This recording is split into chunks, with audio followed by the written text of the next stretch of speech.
Thank you. I will go to each committee member to confirm that they can hear and be heard.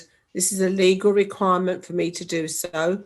So if you could verbally confirm that you're able to hear me, and I will confirm in response that I can hear you. Councillor Graham Andrews. I can see and hear you, Chair. Thank you. Councillor Paul Andrews. I can hear you and see you, Chair. Councillor Kath Hay. I can see and hear you, thanks, Chair. Councillor Philip Howells. Yeah, I can see and hear you, Chair, and hope my video's back soon. Councillor Mike Jones. I can see and hear you, Chair. And Councillor Diana Toynbee. Thank you, Chair. I can see you and hear you. I would also like to request that members and officers in attendance also confirm that they can hear and be heard and see me.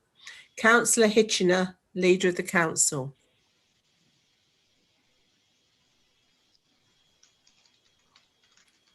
He was here. I saw him. He's gone. I'll come back to him. Councillor Norman, Cabinet Member for Children and Families. Yes, I can hear and see you. Thank you, Chair. Chris Baird, Director of Children and Families. Yes, I can see and hear you. Thank you, Chair.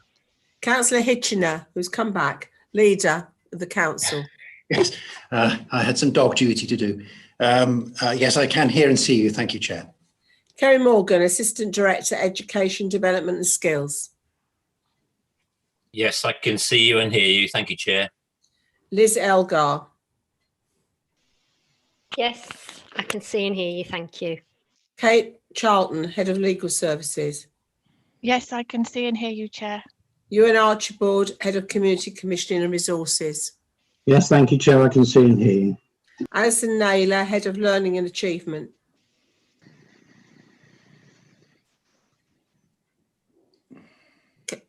Kerry? You're on mute. Apologies, Chair. She's on her way. She's been held up in a school this morning, so she'll join us when she can. Okay. Thank you. Krista Jackson, Senior Commissioning Officer. Yes, I can see and hear you, Chair. Chris Jones, Strategic Business Intelligence Manager. Yes, I can see and hear you, Chair. John Coleman, Statutory Scrutiny Officer. Yes, I can see and hear you, Chair. And Matt Evans, Democratic Services Officer. Yes, I can see and hear you, Chair. And we also have attending the meeting today as observers, Councillor Harvey. Yes, I can see and hear you, Chair. And Councillor Hewitt. Yes, I can see and hear you, Chair. Thank you. Thank you. I would like to welcome everyone to today's virtual meeting. The Council is videoing and audio streaming this meeting live on the internet and making an official recording. The recording forms part of the public record of the meeting. Please note that this is a legal requirement that every member attending virtual meetings is able to hear and, where practicable, see and be heard, and where practical, be seen by the other members in attendance and the public watching. So I ask that you please have your audio switched on and also have your video enabled where possible. For virtual meetings, there are some additional points for members of the committee and officers to be aware of. As part of our meeting etiquette and in line with our normal committee practices, all microphones apart from mine will be placed on mute at the start and during the meeting. I will run through the agenda in the customary way. When you wish to speak, please use the hand button against your name in the participants list, which should be on the right-hand side of your screens. I will then invite you to speak in order for the hands to be raised. We will not be using electronic voting, and therefore, when we come to the vote, I will ask each member of the committee in turn to advise me as to whether they wish to vote in favour, abstain, or against a particular recommendation. With regards to co-optees, there are no co-optees at the meeting today. Following the vote at the annual council meeting on Friday the 11th of September to agree that education co-optees form part of the membership of this committee, there will be an appointment process. It is anticipated that co-optees will be appointed in time for the next meeting of this committee on the 1st of December. The last item on today's agenda is the review of peer-on-peer abuse cases. The report contains an exempt private appendix. I apologise in advance for the fact that this is the last item on the agenda. This is in no way giving a view that we consider this item to be any less important than any other item on the agenda. And in fact, if it wasn't for the fact that there is an exempt item amongst the papers, it would have been the first item on the agenda. But unfortunately, for logistic purposes, if we do require, if many members have any questions or comments on Appendix 2 of this meeting, we will have to move into a closed session and exclude the public and the press. The exclusion of the press and the public will involve the suspension of the live stream of this meeting, and I will ask the committee to agree that we move into closed session. If members have questions or comments on Appendix 2, please confirm with officers as soon as possible to ensure that arrangements can be made to move into the closed session. Item 1 is apologies for absence. Do we have any apologies for absence, Matt? No apologies received, Chair. Item 2, named substitutes. Do we have any named substitutes? No name substitutes. I believe Chris Baird has a question or a comment. Yes, Chris. Apologies, Chair. It's not a question. It's just to recognise we have Andy Gill, Assistant Director for Safeguarding and Improvement, also with us, and Jill Cox, Head of our Looked After Children and 16 Plus Services as well, just so we're clear. Thank you. I apologise for that. We now move on to item 3, which is declarations of interest. Do any members wish to declare any Schedule 1, Schedule 2 or other interests in any of today's agenda items? Could you please do this by raising your virtual hand, and I will then ask you to speak to notify the meeting which item you have an interest in and the nature of that interest. No? Okay. We move on to item 4, which is the minutes of the meeting held on the 28th of July. Are the minutes of the meeting of the 28th of July 2020 approved, please? And I'll go round the room. Councillor Graham Andrews. Yes, I approve them. Councillor Paul Andrews. I approve, Chair. Councillor Kath Hay. Yes, I approve them, Chair. Councillor Philip Howells. Yes, I approve, Chair. Councillor Mike Jones. Yes, I approve, Chair. Councillor Diana Toynbee. Approve. And I approve them as well. Thank you.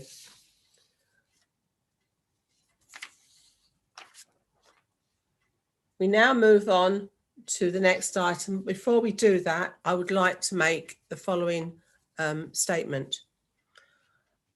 I would like to pay tribute to all of the members of the public who have submitted questions to this committee over the last year to 18 months on a number of occasions concerning the safeguarding of children in our schools.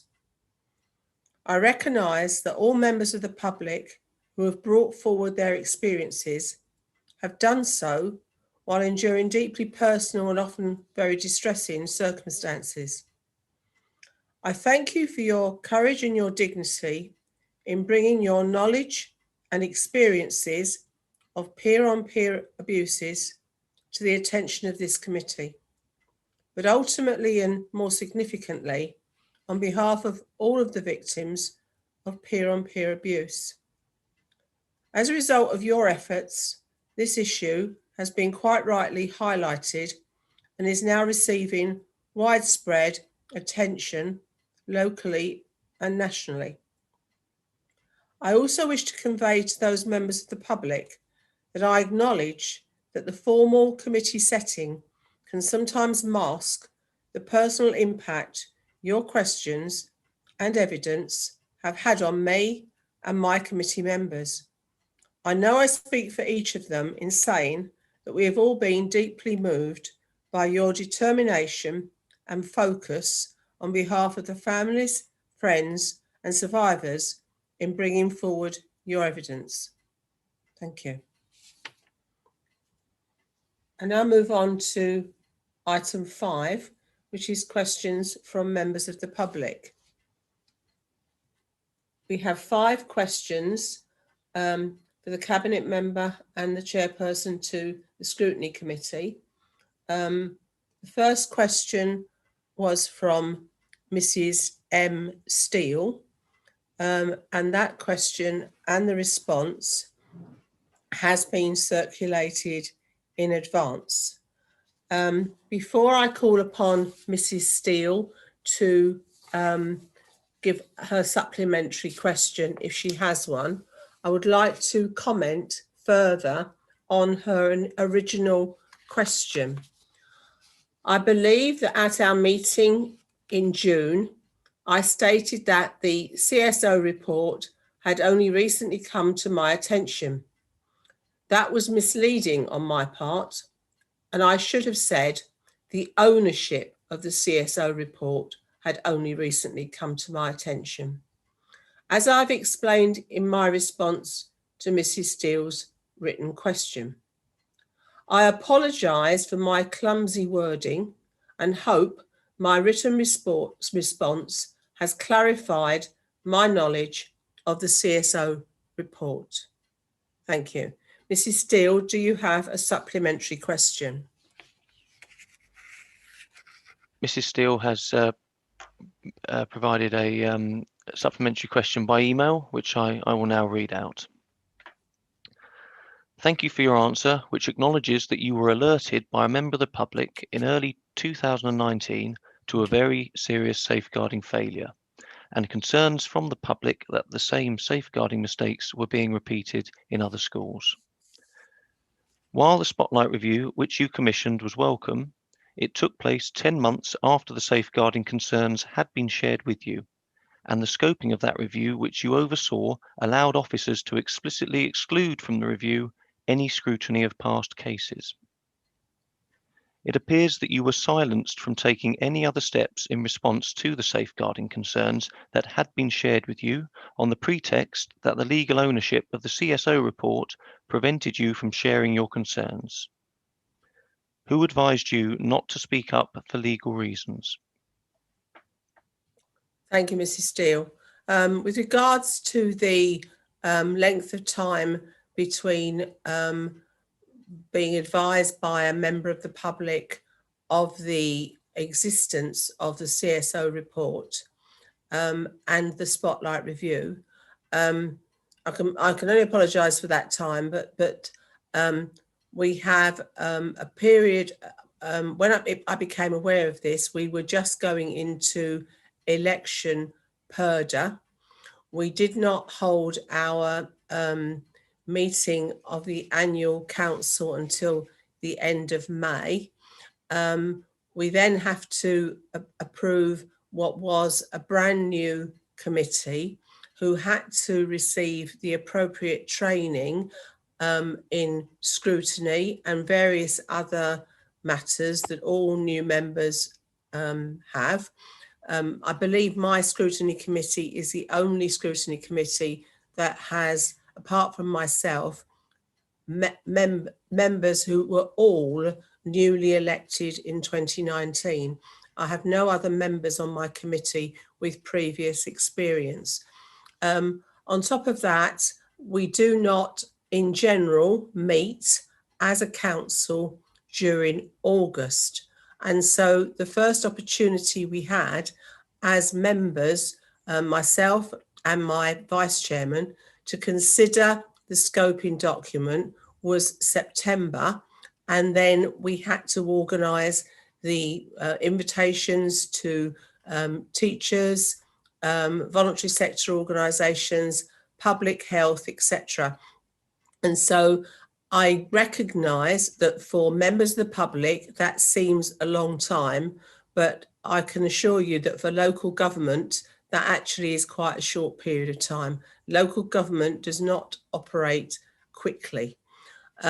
Regarding the rest of the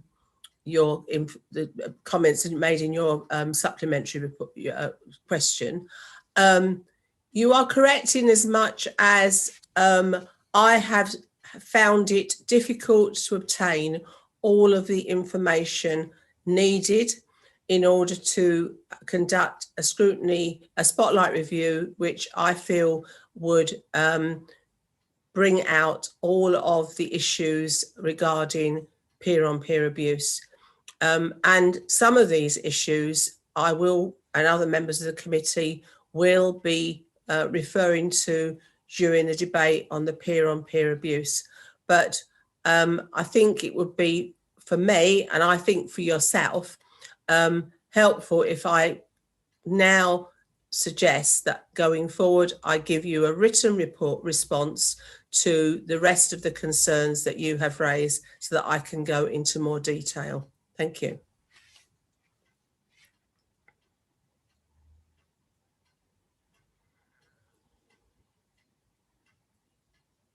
Question 2 is Mrs. E. Steele. It's a question to the Cabinet Member. Would you like to read it, Matt? It's a supplementary.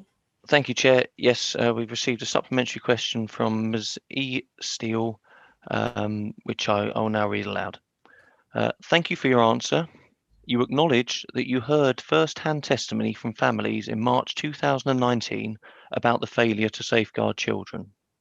You also acknowledge that those families raised concerns that mistakes continued to be made and that children were potentially still at risk. At that meeting, you supported their call for an immediate review of past cases to ensure that no child was still in school alongside their abuser.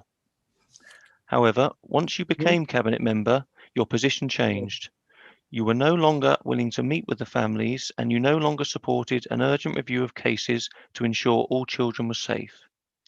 Please, can you explain why you stopped supporting calls for a review to check all children were safe after taking up your Cabinet position?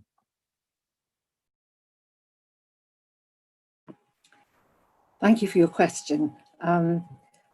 Just to start by saying that I have continued, I share very much the concerns that have been raised. I was as shocked as anyone else at that meeting by what you shared with us. And my immediate response was to ensure that no children were still at risk. I did go away and talk to officers. I got a briefing even before I became Cabinet Member. But as you rightly say, once I became Cabinet Member, and I was in a very different situation, at that point, my priority was to look at the care and support that we were giving to young people at the time and to follow up the policies, activities, actions that were in place. That's been my priority. I agree that I have not looked back as sufficiently thoroughly as I should have done. I think we all regret that. And I think the review that we are looking at today goes a long way to addressing that, which is a very valuable piece of work. But please be assured that the concern that we felt, or I felt at the time, that's never gone away. I absolutely feel that this is an issue that needs huge amount of support. And I am increasingly assured that what we now do, the policies we have in place, the advice that goes to schools, the actions that schools take, as I think Kerry in his report outlines, is thorough. Does not mean there's not a lot more perhaps that we can do. We need to work with local authorities, which we do, to share good practice. And this is my focus.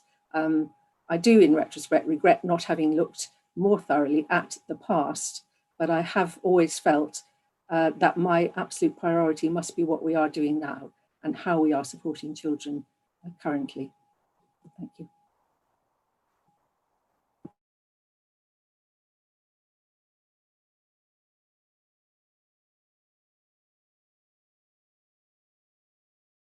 Move on now to questioner 3, Miss Liddell. Do we have a supplementary question from Miss Liddle? Yes, a supplementary question has been received by email from Ms. Liddle, which I'll read now. 4 reasons are given for the incorrect claim in the peer-on-peer review that no child was put at risk of harm.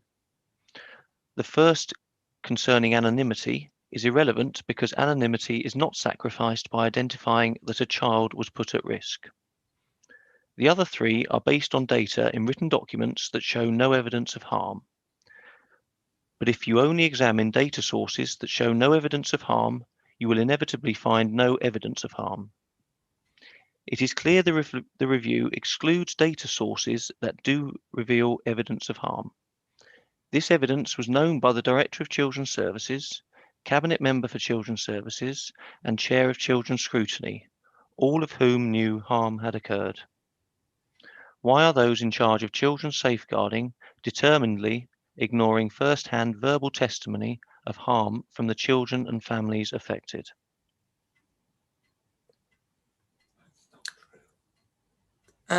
Chris Baird, I believe this is a question really that I should pass to yourself.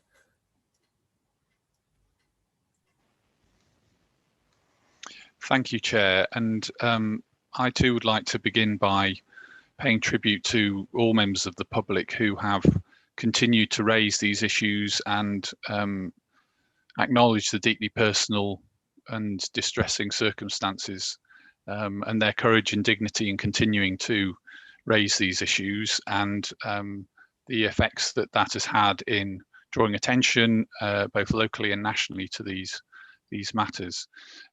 We do take into account the views of individuals and their testimony, and we have done that in relation to our individual work for those children and continue to do so. It's right that the review that Kerry Morgan has undertaken did have specific terms of reference and scope. Some of that was then followed up, as you'll see in the report, with the schools, but we were also clear about taking into account what we understood whilst also not contacting individuals again. And I recognise that we should have made more in terms of linking different aspects together. Thank you, Chris. Do we have a supplementary question for questioner 4, Miss Trumper? No supplementary question received from Ms. Trumper. Thank you. And for those of you who have not had an opportunity to read the written responses, the question from Miss Trumper involves a question to the committee. I'm not able to respond on behalf of the committee, but I have done so on my own behalf. And it will be a question that we will bring up immediately we start the debate on the peer-on-peer review. Question 5 was from Mrs. Burns. Do we have a supplementary for Mrs. Burns? Thank you. Yes, I've received a supplementary question by email from Mrs. Burns. Both the Cabinet Member and the Chairperson have misunderstood my question. The question was not about the failure to share the advice from the CSO report. The question was about another missed opportunity, the failure to share learning from the groundbreaking legal action taken by a Herefordshire child under the Human Rights Act and the Equality Act. Herefordshire Council was acting for the school in this matter from September 2017, and since then has been in a good position to advise schools in some detail on their legal duties under those 2 acts. The Directorate's report fails to mention this highly relevant legal action and the opportunity it gave Herefordshire Council back in 2017 to take proactive steps to protect other children from harm.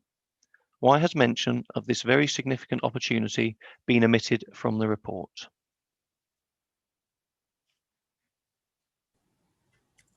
Thank you, Mrs. Burns. And I would like to ask Kerry Morgan if you would like to comment on this issue. Thank you. Thank you, Chair.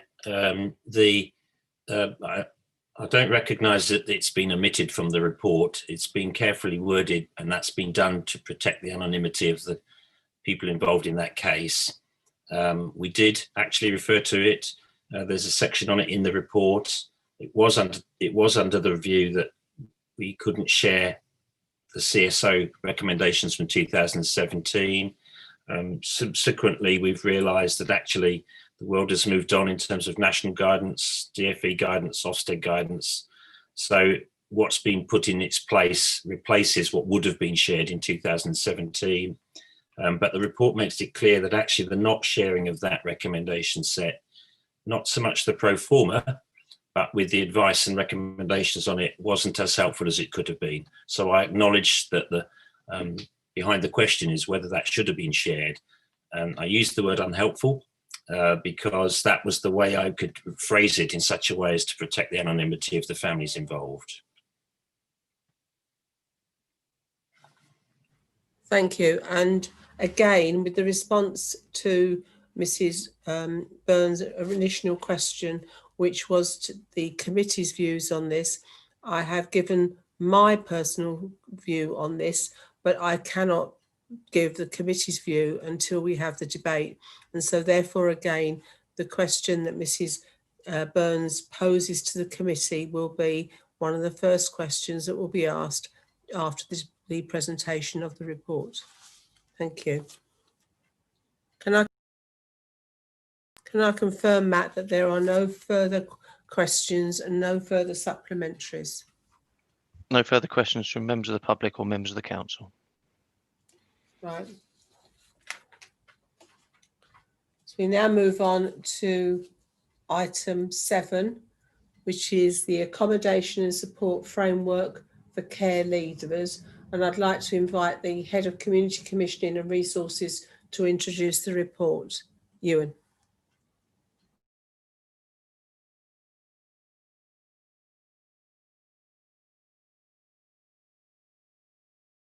Ewan? Sorry, I was waiting to be unmuted, Chair. I wasn't allowed to do it myself. Oh, sorry.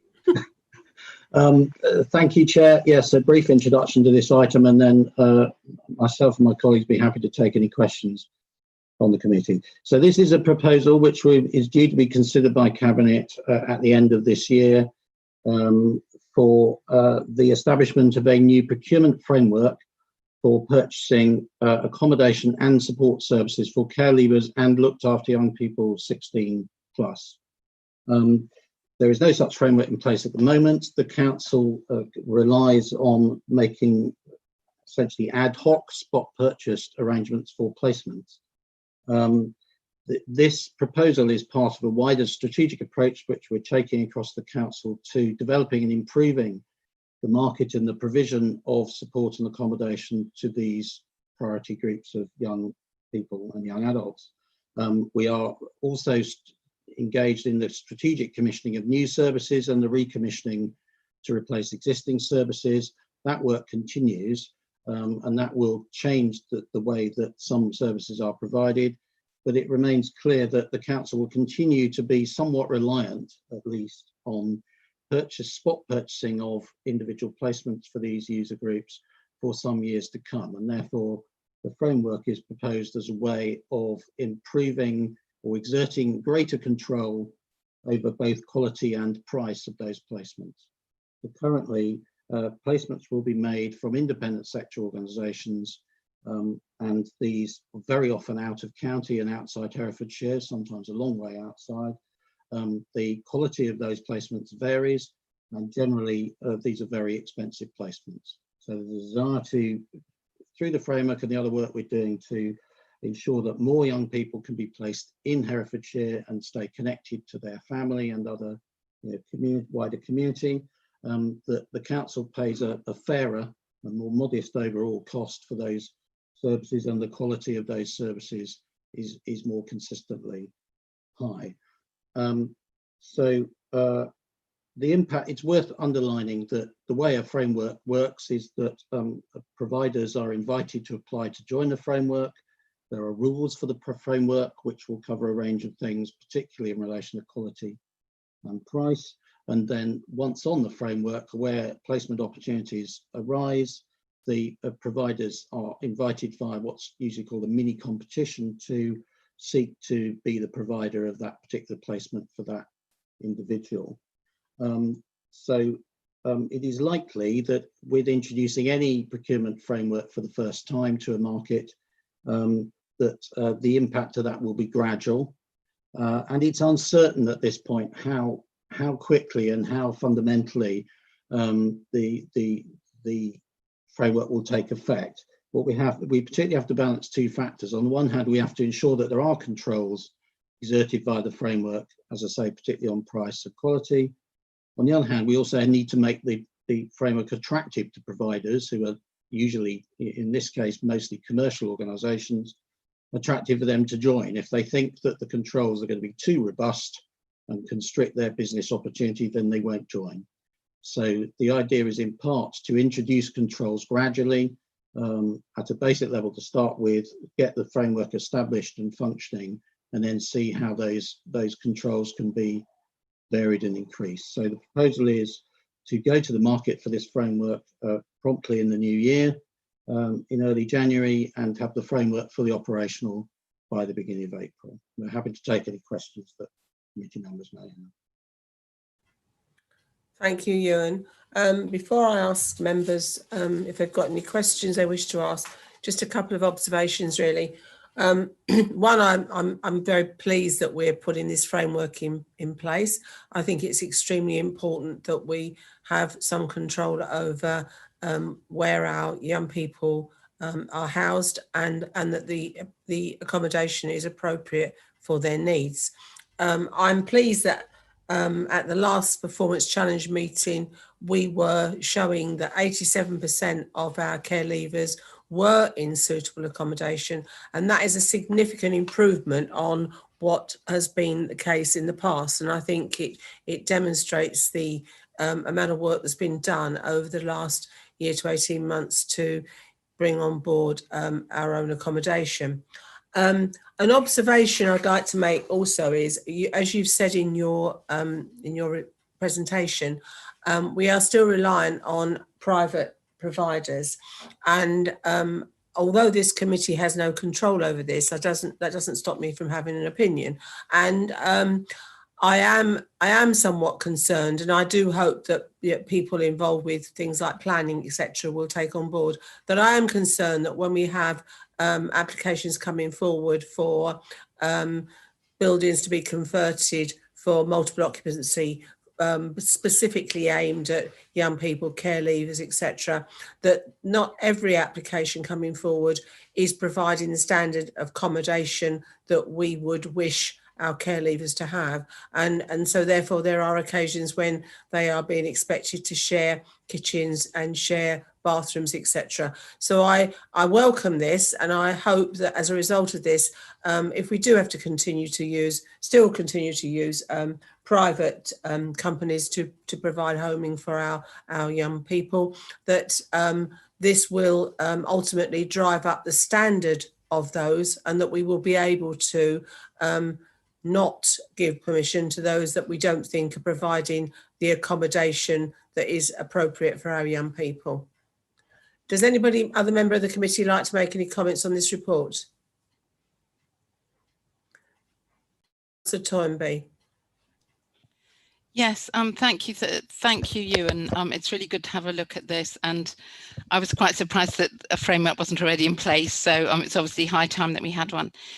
And for us as a committee, 16 plus services and care leavers have often arisen as areas of concern. So anything that is going to keep them in county as much as possible is really good news to us. I'm very pleased that this administration is being more assertive than might have been the case in the past about our own standards, our own expectations. Looking around the county, you can see lots of cases where harm is caused to vulnerable young people when, in my opinion, too much trust is placed in the market. So yeah, as you say, Ewan, we've got to strike that balance between flexibility and firmness. And I don't have any additional recommendations to make. I think this does strike the balance, and I welcome it and I support it. Thank you. Thank you. Councillor Toynbee. Councillor Graham Andrews. You're muted.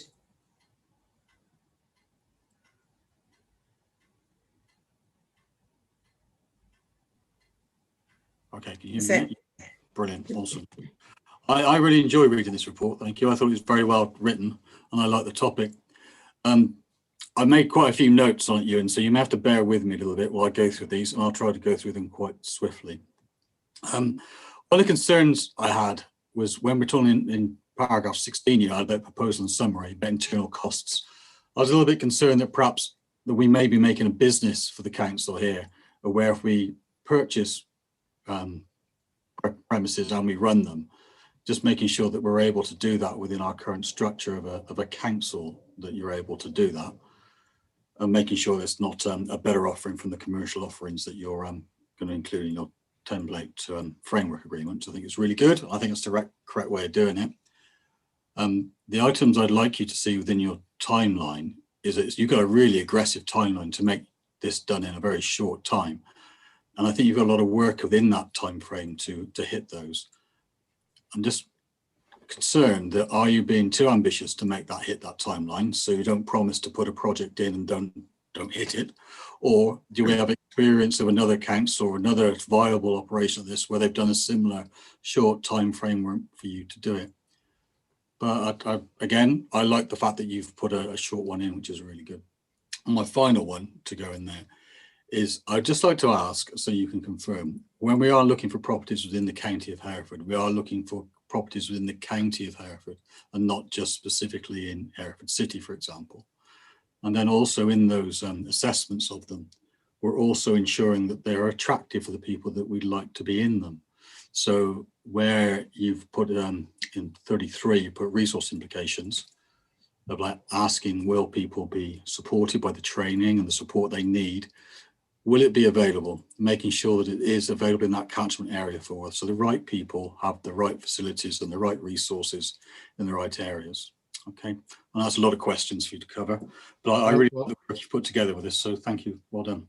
Thank you, Councillor. We'll attempt to answer your questions. So to take the last one first, yes, there's a recognition that accommodation purchased through this framework, maybe in Hereford City, maybe in other parts of the county. It is unlikely on the whole that we'll be accommodating young people in rural areas or village environments, most likely to be either in Hereford or the market towns, but there certainly isn't an assumption that it will only be in Hereford City. And we would certainly expect it, as you say, all accommodation to be located with careful thought to what access to facilities there is for young people. Within that, including education, training, and other forms of support. There is an imperative which, in that regard, has tended over the years to have more young people accommodated in Hereford, particularly in terms of access to college provision. But it isn't an absolute given, and there's certainly a commitment to develop the market beyond the city itself and more widely in the county. In terms of the speed, we take note and we'll contemplate that and reflect with cabinet members as well as chief officers as to whether the timetable is over ambitious. There's quite a lot of thought gone in over a longer period to how this framework works. Although we haven't had one for this particular market, the council does have experience of introducing frameworks for other sectors and markets in relation to people services. So I think we're not at the moment too concerned about timetable. We'll review it, and part of the purpose of coming to the committee today is give you a chance to comment on and shape these proposals before they go to cabinet, and there is the opportunity to do that.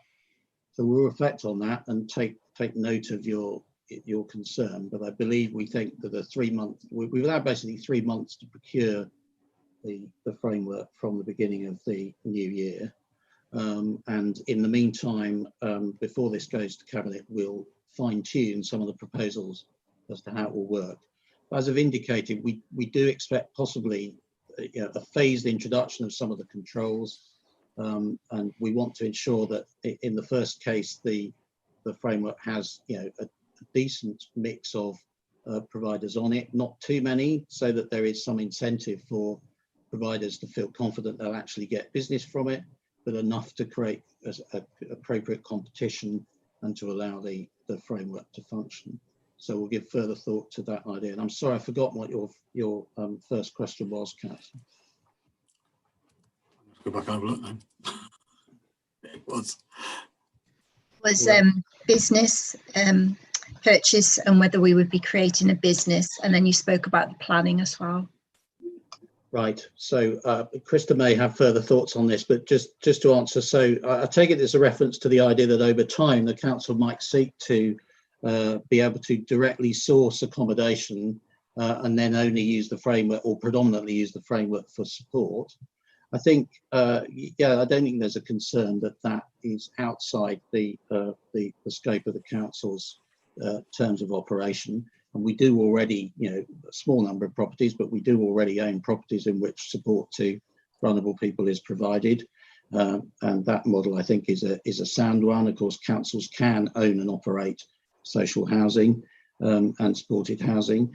I think to clarify though, we may well be talking in some instances about sourcing that accommodation through leases rather than an acquired property that way, rather than necessarily owning or building properties. So it would be a mixed economy approach, and it would build up only over time. And as I say, there's only a limited range of properties currently within the direct control of the council, as it's not a stockholding housing authority. So I think we can do it, but Krista may have some further thoughts in relation to that.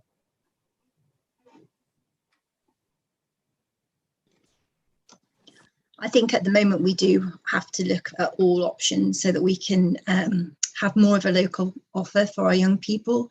So the framework will be split into sections for accommodation, support, or both.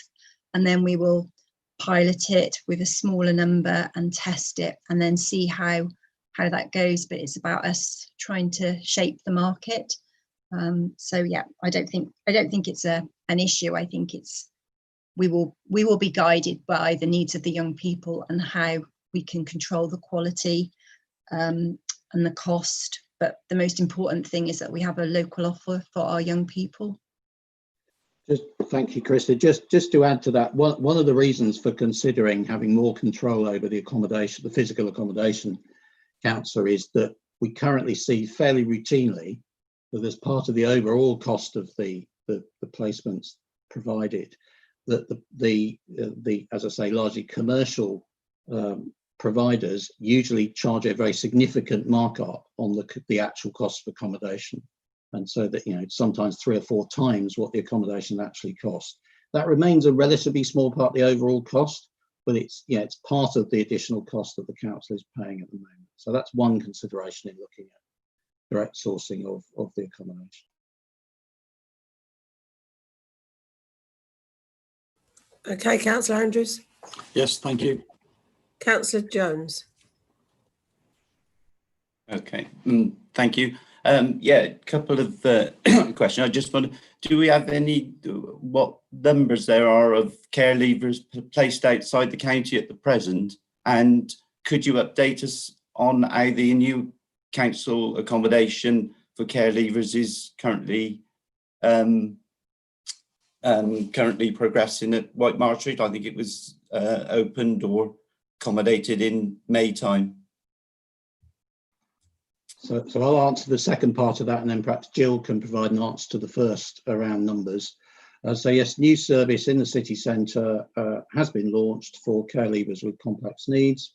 It is operating. It will be fully full, I think, towards the end of this month, but it's largely occupied, and it's proceeding fine. We're very happy, as our members who've viewed the accommodation, with the quality of the accommodation, with reference to the chair's earlier point about the priority and the importance of the quality of physical accommodation. The standard set by that new service is a very high one, and we're very satisfied with that, and we're satisfied with the service commissioned.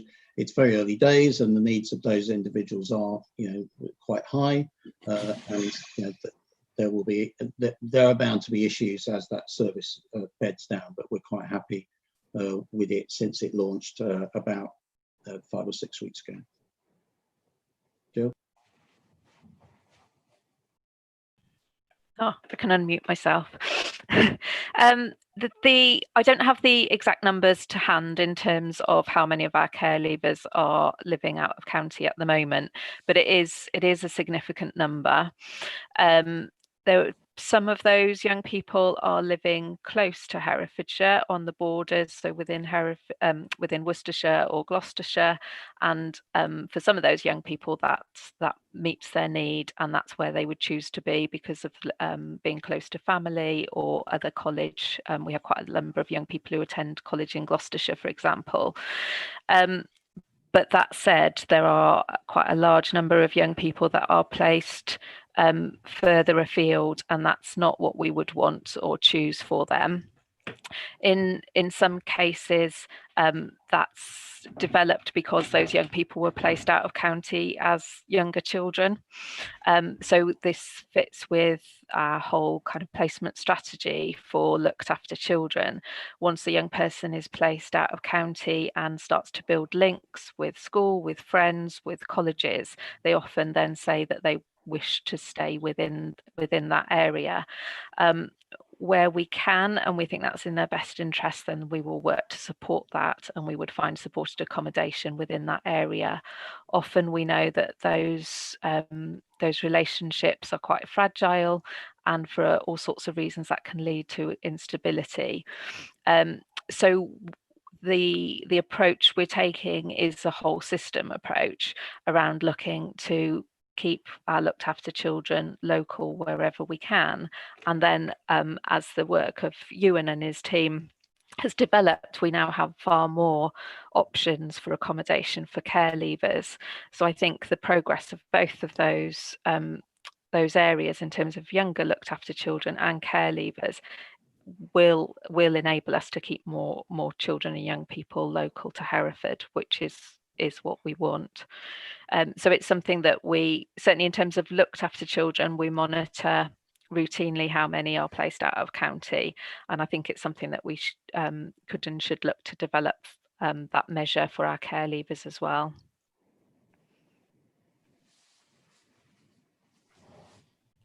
Okay, Councillor Jones. Yep. Okay. Councillor Howells. Yeah, thank you, Chairman.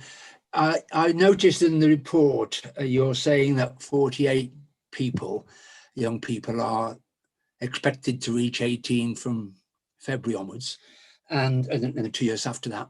And then in the assessment of very likely or possibly going to need accommodation, there were 25 of those 48. And obviously not all of them will be needed. Presumably that's a maximum number. I just want to ask the question of what your assessment is of numbers. That, I don't know, do you perceive you're going to have to fix up 20 with a bit of contingency? I was bearing in mind what you said about the costs of providing it privately. So there has to be some balance between making sure we have enough and not over having accommodation in place. And on that point, are people contracted? So do you actually contract people for, say, 2 years and that we have to fix those in place, or can contracts be flexible based upon the actual numbers eventually requiring it? I'd just like a bit more knowledge on that, please. I'll answer that if that's okay. So in terms of predicting numbers, myself and colleagues work with Ewan's team, and we review the needs analysis now on a 3-monthly basis. So we literally work through those young people that are moving towards their 18th birthday and predict their need. It's not scientific, but it is based on our understanding of those young people's needs at that time. So it's dynamic, and we're updating that on a regular basis, and that feeds into the commissioning plans that we have. Amongst the accommodation options that we have for some young people, they're placed with family. They will continue to live with family as they become adults, and will move into adult life as many of the rest of us did in a very kind of natural and normal way, and need very little additional support from us. For other young people, they will stay with their carers immediately above the age of 18 and move on in a planned way, again with quite limited support needs from us in terms of provision of accommodation, because they will move into the private sector or to obtain accommodation through social housing, as other people do.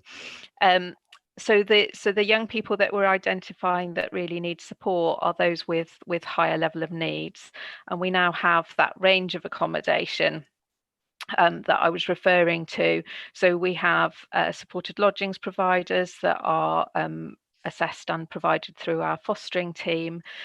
Those placements start and end when they need. We give reasonable notice to our supported lodgings providers, but that's a couple of weeks, or it might be a month, but that would be normal. We have access to Widemarsh Street now, which as we've talked about, has started in July, and is for our young people with more complex needs.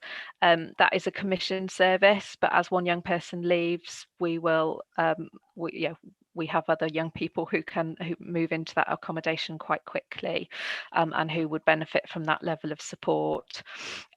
We have the new Bath Street development, which is just going out for tender, and that will provide further options. Again, that will enable young people to move on as and when they need it, and we will manage as best we can waiting lists to minimise voids that might be in that building. And we have the new proposed framework.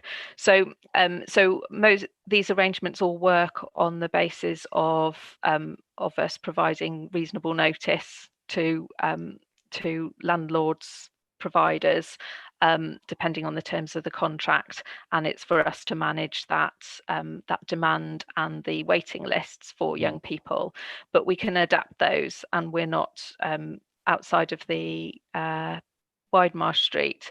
We're not committed in terms of contracts within that. Don't know whether Ewan or Krista want to add anything to that.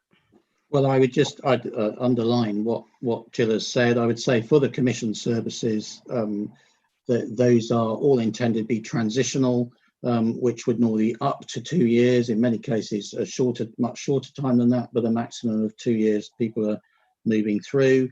And as Jill says, generally speaking, there'll be no problem with immediately filling those places as young people do move on. And yes, in terms of those placements that are purchased through a framework, we'd expect to give reasonable, but in the whole scheme of things, quite short periods of notice. So yeah, we're not locking in to an arrangement for one young person for 2 years or anything like it. We're talking weeks at most of notice periods. We've yet to suggest a specific standard in terms of notice periods within the framework, but that would be we'll review what's normal elsewhere and what's normal in the rest of our estate, as Jill says, but it would be small numbers of weeks would be most likely.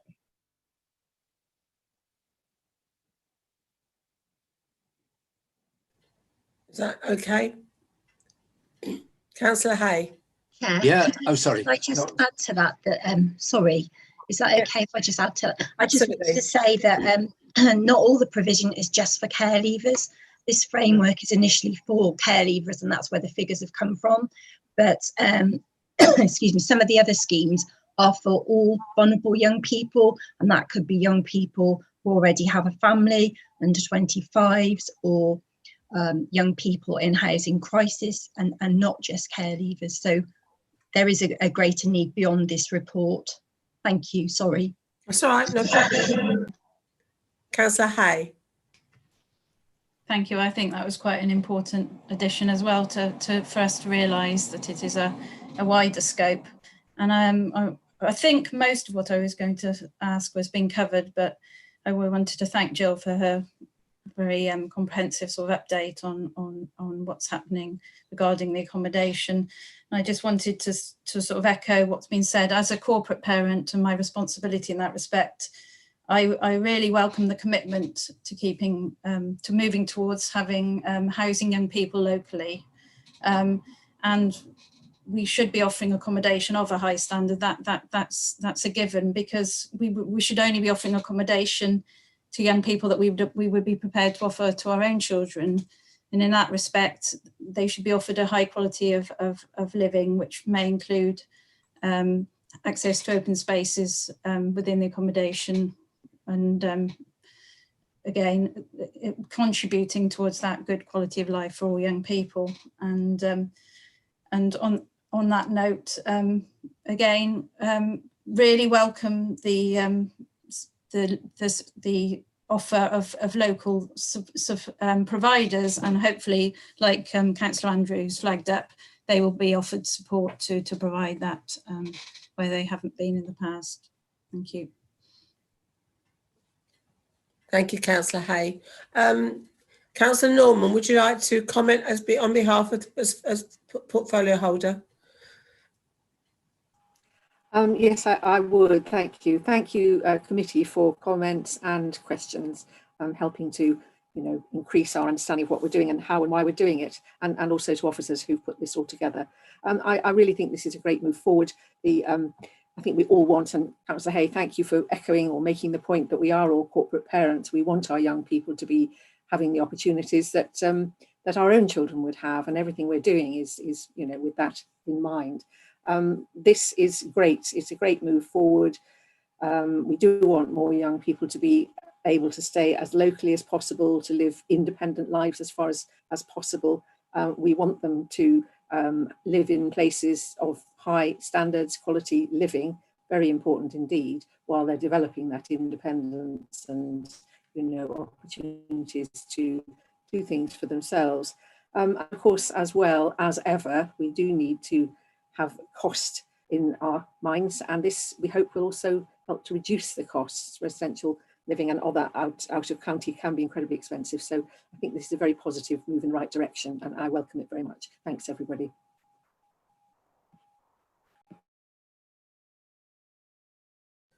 Matt, have you gleaned any recommendations out of there other than that we support the report as it sits?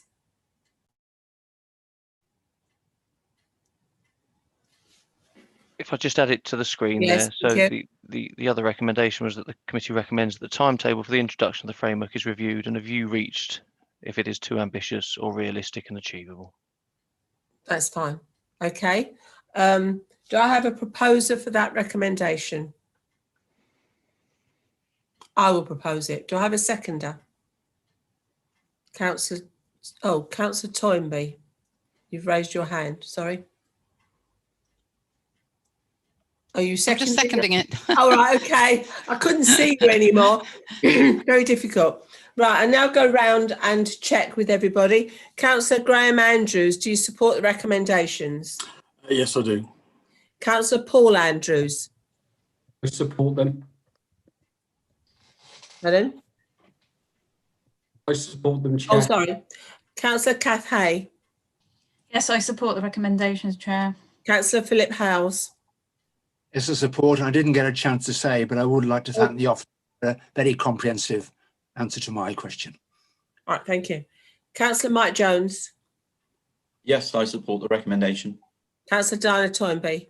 Yes, I support them. And I support them as well. So that's carried unanimously. Thank you. We now move on to item 8, which is the review of performance and progress against the Safeguarding and Family Support Improvement Plan. I'd like to welcome the Assistant Director of Children's Safeguarding, Quality and Improvement to introduce this report, Liz Elgar.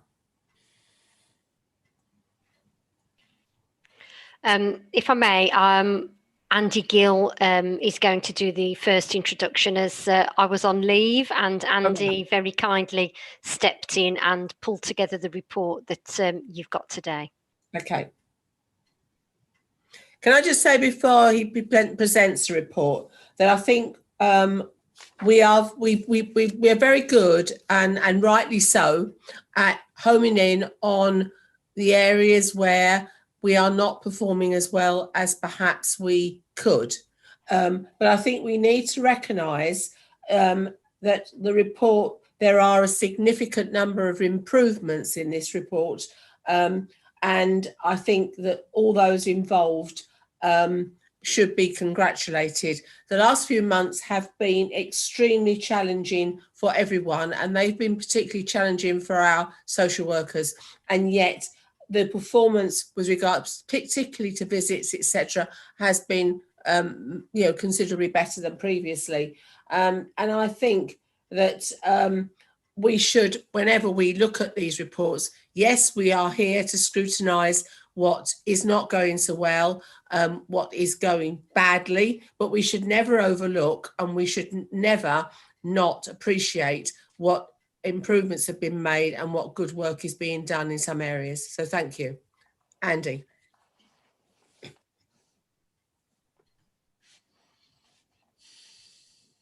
Yeah, thanks very much, Councillor Gandhi, for those kind and encouraging words. Members will be aware, I did do a briefing paper just to chart our improvement journey here in Herefordshire from being inadequate to requires improvement. And what I'm not going to go through that again, but I did want to just sort of highlight, I guess, where we are currently. I think, as you quite rightly say, Councillor Gandhi, if you look at the scorecard, for instance, in terms of June's, you'll see sustained progress over the last 12 months, particularly in relation to some of those activity measures that we know we need to do better on, which is the timeliness measures in terms of visiting children, completing child protection investigations, and so on and such like. The challenge and the opportunity, members, for us now, I think, is that we have seen sustained, consistent progress over a significant period of time. But now we're into the quality game. We're trying to triangulate, if you like, that activity in terms of providing a quality service to children and young people, but more importantly, to answer the so what question. So we're doing all of this activity, but is it actually making a difference to children and families? I had the opportunity to look at some of that quality story. We need to do more audit work, clearly, but in terms of our learning and where we are currently, so this time last year, sadly, we had 48% of audits being judged to be inadequate. Where we are now is that figure's come right down to 11%, and also quite a significant improvement in pieces of work that are judged to be good. But we're not complacent, and we know we need to do further work, particularly around more systematically listening and responding to children and families, so that we build in a regular feedback process into the delivery of our work, so we give them an opportunity to scale whether we've served them well and whether we've actually made a difference. And we genuinely want to hear their stories and ideas about how we can actually improve practice into the future. We're also going to be doing a lot more what we're calling collaborative auditing, which is getting auditors to sit alongside social workers and actually get the social workers to actually tell the story, the journey of the child, what they've been doing in terms of delivering services to them, so that we're working very much alongside and with our valuable social workers and other practitioners. I think the other boost in terms of our improvement journey, and you'll see this in the revised improvement plan, is a focus on being clear about what good practice looks like. Again, coming back to this quality question, and a key vehicle for that is the signs of safety approach. And what we've managed to do is incorporate on the cover sheet of the improvement plan 3 killer questions, 3 key questions. What's going well? And members, quite rightly, you need to be aware of that point, but also you need to be aware of what we're worried or concerned about, where some trends aren't going in the right direction. And then looking at smart planning, smart actions. What are the 5 overarching things that we can do to drive up performance through the improvement plan. That isn't to say that beneath all of that, as you'll see in terms of the 29 pages of work in the improvement plan, we're doing a lot of activity on a whole range of particular issues that we've got. So I'll take breath there. That was just to give you a bit of an overview of the journey and where we're up to. And Liz will now seamlessly take you through the refreshed improvement plan. So over to you, Liz. So I'd like to ask first, if I could please, whether the preferred option is I go through the improvement plan page by page, which, as you'll see, it's quite a hefty document, or whether in fact people have had opportunity to go through the plan beforehand and have specific questions they would like to raise. So I think I look to the organisers of the meeting as to whether there would be time, in fact, to go through page by page. So I'll be guided by yourself, Councillor Gandy, as to which is the best way forward. Thank you, Liz. I think everybody should have read the papers, and a number of the members will have attended the performance challenge meeting as well. So they would have had a chance to look at the papers there, and in some instances they would have had a chance to ask some questions, but I suspect they have got a few more questions.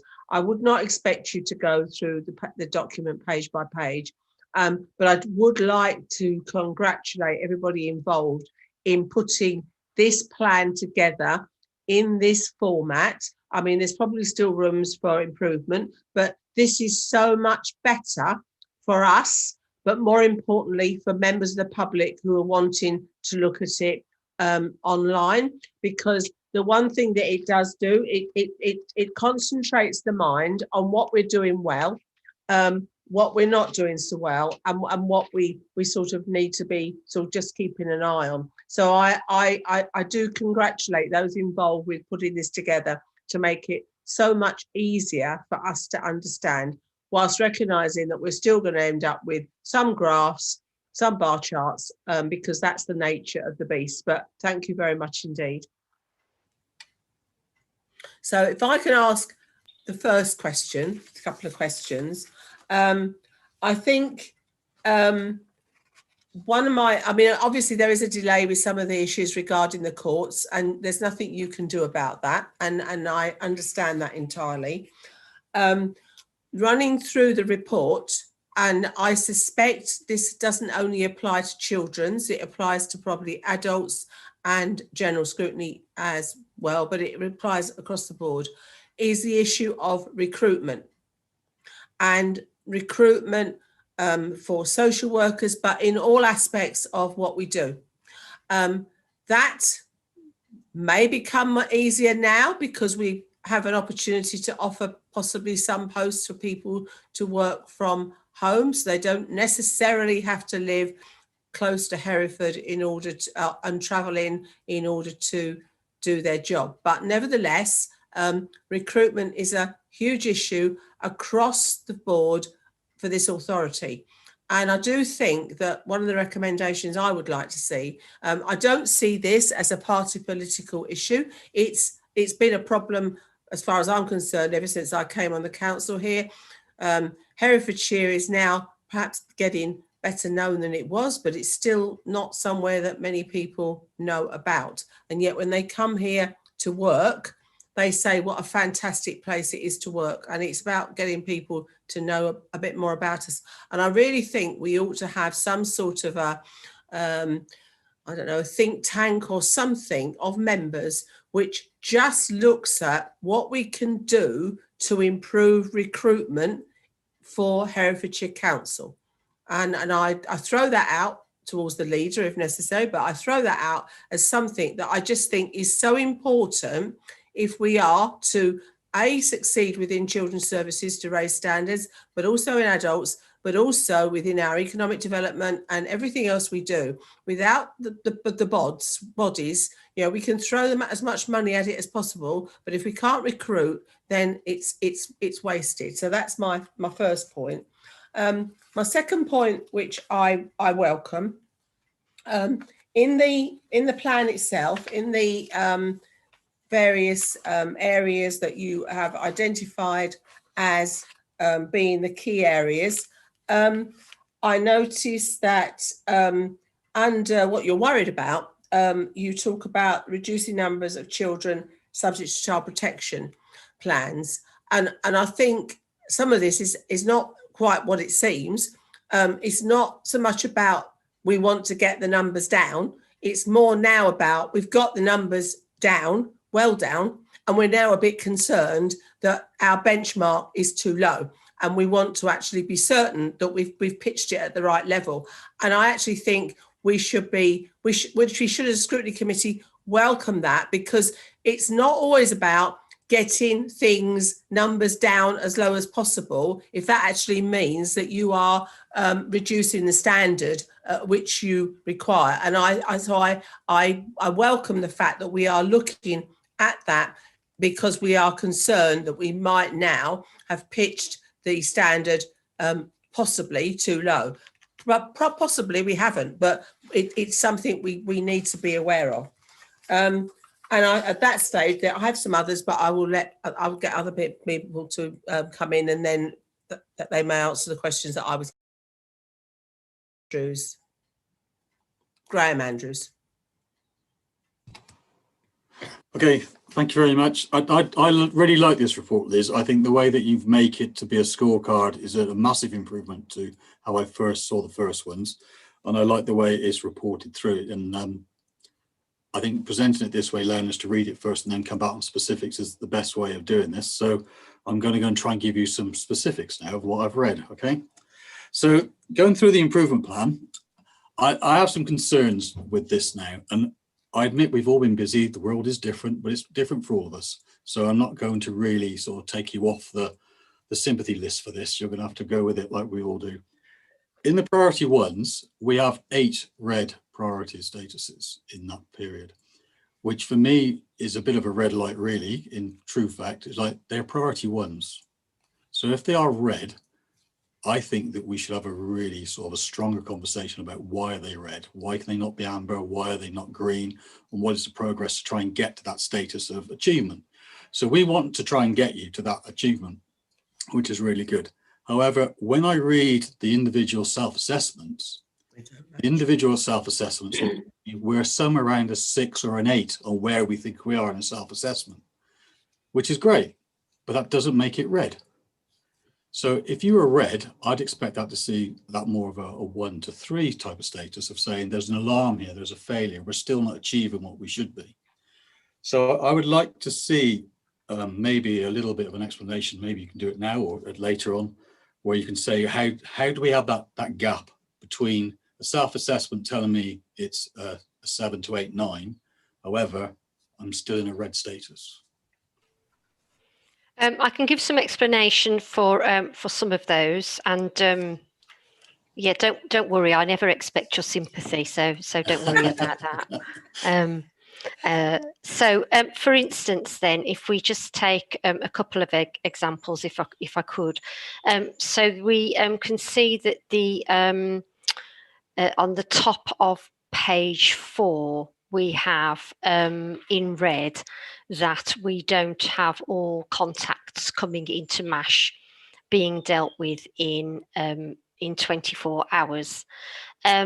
However, what we've tried to do here is give what we're doing to address that. So we have now established, and this is because this is obviously reporting to the end of June, and I'm now in September, but so we haven't looked at this and said, oh, it's red and isn't that awful? We have put some quite good plans, I would suggest, into place to address that. So we have established the domestic abuse hub, which is now up and running, and we will be having an early help hub up and running starting on the 21st of September. So what we're trying to do in this report is, where it is red, explain to you what we're doing to address that, in the hope that that shows you that we are interrogating the areas that are in red. We're identifying the actions that we're going to take to address that, and then in the next quarter, you know, take the actions that are required to address the things that are in red to bring about improvement. So that's just one example I could give you where we would hope that the steps that we've taken, having the domestic abuse hub signed off by the Safeguarding Partnership and now operational, and the Early Help Hub recruited to and will come on board and be operational from the 21st of September. That's the actions we identify we would take. We've taken them, and so we would expect to see gradual improvement on those areas that are RAG rated red. The reason that we RAG rate them red is so that it's absolutely open and transparent in the areas that are requiring improvement. So it actually makes it quite difficult sometimes to take your eyes off the things that are green and amber, because you are immediately drawn to those things that are red, and quite rightly so. But the new way of reporting, we're trying to show you and to put quite clearly the actions we're going to take to try and turn those reds to ambers and then to green. Graham? Yeah, sorry, I was struggling with the button then. Lovely, I appreciate that. I think my focus now is to try to get you to for that response then, so it looks as if there is a joining up of them together, which is be really good if we see that in there. And also, I don't know if I'm really happy in like mid-September reviewing the dates from June. And I know I appreciate they're done quarterly, but I don't know if there's an opportunity where we can maybe increase that level. So when they're presented. Yeah, we have said, Graham, that what we are going to look at is perhaps looking at amending our meeting dates in order to enable us to have reports which are closer to the time frame of these reports that are coming out to us, because you're absolutely right, they are well out of date. So what we want to do is to bring them a little bit closer, if you like, to the performance challenge dates, so that we get them when they are relevant, rather than as we are now, sort of 3 months down the line. Good. Yeah, could I just say a couple of things? One of the things that we have done, we've been very ambitious about our targets, actually. So actually a lot of our targets are actually more than our statistical neighbours.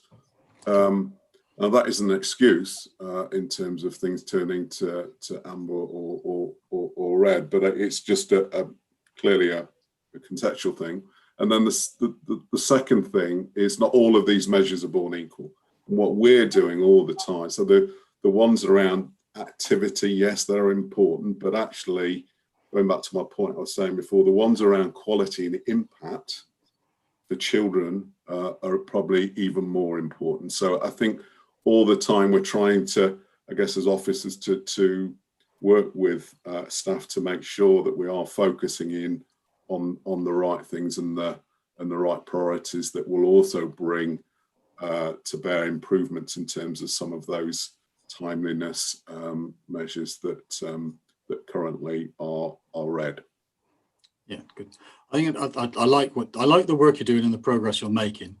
It is items where you have a lot of priority ones, and it's really easy when you do a priority matrix that everything sits into a priority one. Yeah. Everything's important to everybody. Yeah. I completely understand why you've got that, but I think in those priorities, you would have prioritized those priority ones. I'm sure you would have. You'll know the ones that are easily achievable and the ones that aren't. Now, what we want to do within the scrutiny, and for me personally, is to try to get you to have some of those priority ones so they are amber. Yeah. You're halfway through the year and they're red, and they're still red. How close are any of those being to amber? Because that reads as success. And that means that you are really delivering on the promises and the ambitions you said you wanted to put into those priorities. And that's what I would like to see. I would like to see at our next review period that don't get me wrong, I'm not telling you just go make them amber because it's going to make Graham Andrews happy, because I won't be happy then, to be honest, because I'm just going to push you to be, why aren't they green? And really see the success you're making. But I want you to see that there's a progression from red. To have 8 of your 11 red, I think is nowhere near the ambition you want to achieve yourself. So how can we try to help you to get those so they're not red? we're pretty clear what we think we need to do to move those on. Some of them are issues that are going to be more readily reportable on when we get better performance information on them. So we have to think about where we were and where we've come from. We excuse me, we are expecting and asking our performance colleagues to provide more and more performance data for us to give us a really clear indication as to where we are, what our performance is, because it's only by knowing how you're performing at the moment that you have any clue at all whether you're moving toward the target that you want. For some people within an organisation that this is relatively new to, we've only been reporting like this for about the last 18 months. Some people are still having a few challenges getting to grips with understanding the data. But I would say it also puts quite an onus on our performance management sector within the organisation. They are a small team. Every time they're asked to produce a new report, unfortunately, it can't be that they don't produce a report we already have, or else something that we have to report on will drop off the edge. So I would suggest it might be helpful to just have a review about the capacity of our performance team, and whether, in fact, if they were strengthened in any way at all, the reporting would be more timely. We could identify things that we can't report on at the moment, but that we might like to. The list of things that we ask them for reports on is ever growing as we come across more and more issues. So, for instance, an emerging theme, which I'm sure we will begin to hear about in Herefordshire more and more, are domestic abuse incidents of children against their parents or carers. That's something that's already receiving some recognition in that there are some funding streams available for training to ensure that we've got family support workers who can assist families where that's actually happening. But already I've been asked, so what's the incidence of this in Herefordshire? I can only answer that by asking for a report to be pulled off Mosaic, and then sitting behind that we have to have new structures in place to identify that on Mosaic so the report can be pulled off. We're in a world, I think, now where we are identifying more and more risks to families, more and more things emerging that affect both children and young people and their parents and carers. To be able to report on that accurately, we have to have the resource to be able to pull those reports. So that might be one area we may wish to look at. Good. Before I call Kath Hay, Chris Baird, did you want to say something? Thank you, Chair, and thank you for the recognition from councillors on the changes that we've made to make things easier to get to grips with, to digest, and also the recognition on the improvements that have been made as well. That's really welcome, as well, of course, as the focus on the things that we are still looking to improve. One area, Chair, which you started off with, I think relates to this being work that is done on a multi-agency basis. So you touched on child protection plans, which do involve the consideration of other agencies as well. And one of our reds is around Section 47 inquiries resulting in no further action, which again is not solely within us as a council. So some of this is about us as a system and us working across agencies and having a really clear understanding of how we're working with children and their strengths and the risks that are presented to them. And that's part of the work, as Andy says, about signs of safety, which we've got also partner involvement and engagement in. Tomorrow we have our first safeguarding partnership summit, which will also be looking at work going forward, including an understanding of thresholds and what help is around for those different levels. So there are some things which are rightly, absolutely within our gift, within our service area, but there are also some things we're working on a multi-agency basis as well. Councillor Hay. Thank you, Chair.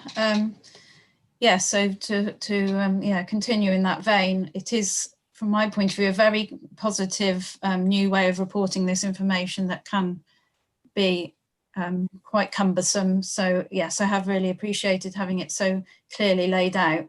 and the transparency element is particularly good from the public's point of view.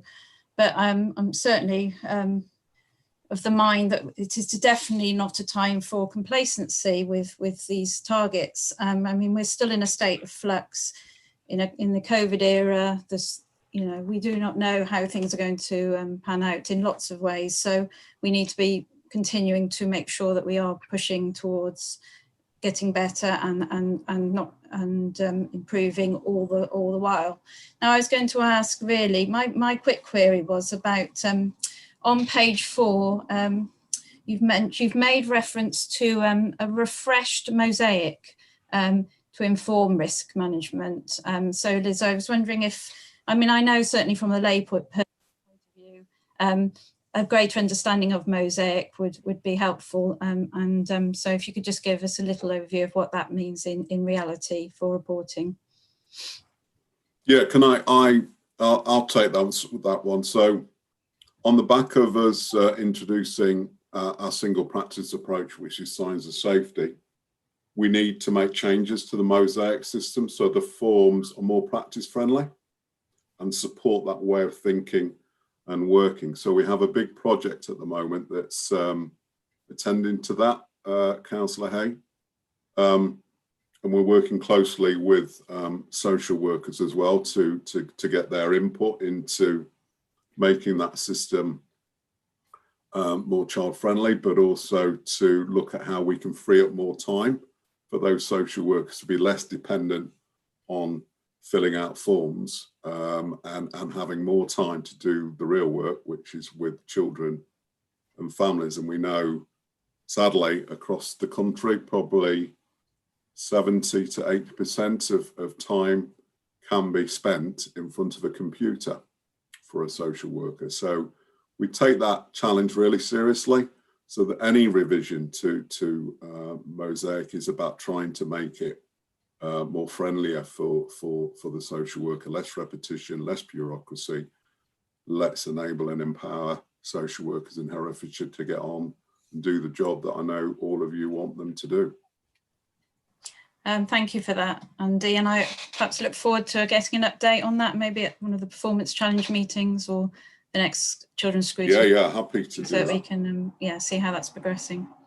Thank you. Councillor Gandhi, could I just pick up your really helpful point at the beginning around the importance of recruitment and retention?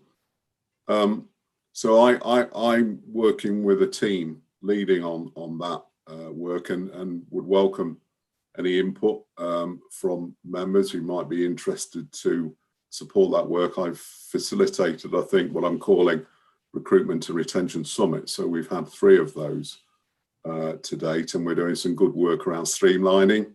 We do need to get better at systems and processes around how we recruit, how we develop campaigns to get people to come and work here in Herefordshire.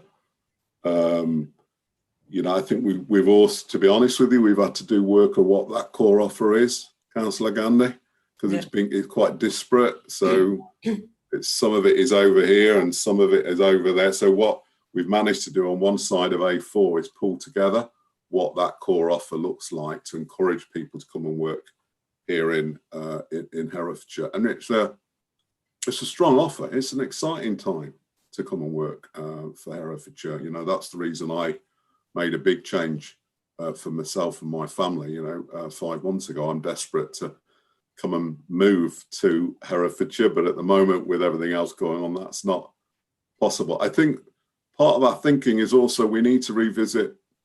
You know, the great thing about Herefordshire, it's an area of outstanding natural beauty, and it is about work-life balance. And I think Herefordshire can offer masses in relation to that. And one thing we've learned, haven't we, from COVID, is the importance of, you know, connections with people, but also connections with the environment and feeling a level of balance in that. And then that might sound a bit social worky, but you know what I mean. And that is the strength of this county. And I think we need to do more work. And then the final bit, which is good news really, is I'm really pleased to announce that we've just appointed 17 newly qualified social workers who are coming to work here in Herefordshire because they want to. That's good. That's good. Councillor Toynbee. Yes, thank you. Very briefly, because I'm aware of the time. I'm very pleased that we've now have a domestic abuse hub, and I know people have been worried all around the country about increased domestic abuse during the pandemic, and obviously from our point of view as a committee, we know that it has an absolutely huge impact on children. Looking at page 88, you've written that a proposal has been put forward to partner agencies to implement on September the 1st.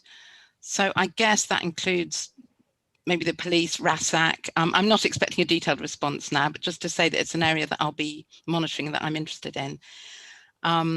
As we all know, RASAC are an excellent resource for addressing sexual violence, sexual exploitation, and it's relevant that they can be helpful in every single item on the agenda. For example, on the agenda we've got today, they've been extremely helpful with helping me with background to sexual exploitation for the task and finish and peer-on-peer sexual abuse in schools.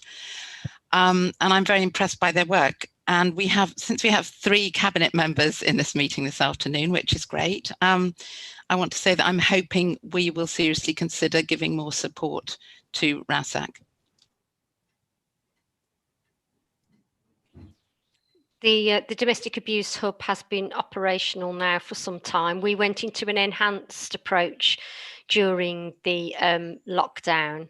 That's now been relaxed somewhat, and we actually had the new proposal for the Domestic Abuse Hub signed off by the Safeguarding Partnership, I want to say in July. It might have been August. My months seem to be all blurring together over that summer period. But we now are operational with a multi-agency domestic abuse hub, which comprises ourselves, early help, police, education, health, and women's aid. And those are the people who take part in the daily conversations of all domestic abuse notifications received from the police that are graded as level 2 or 3 threshold of risk.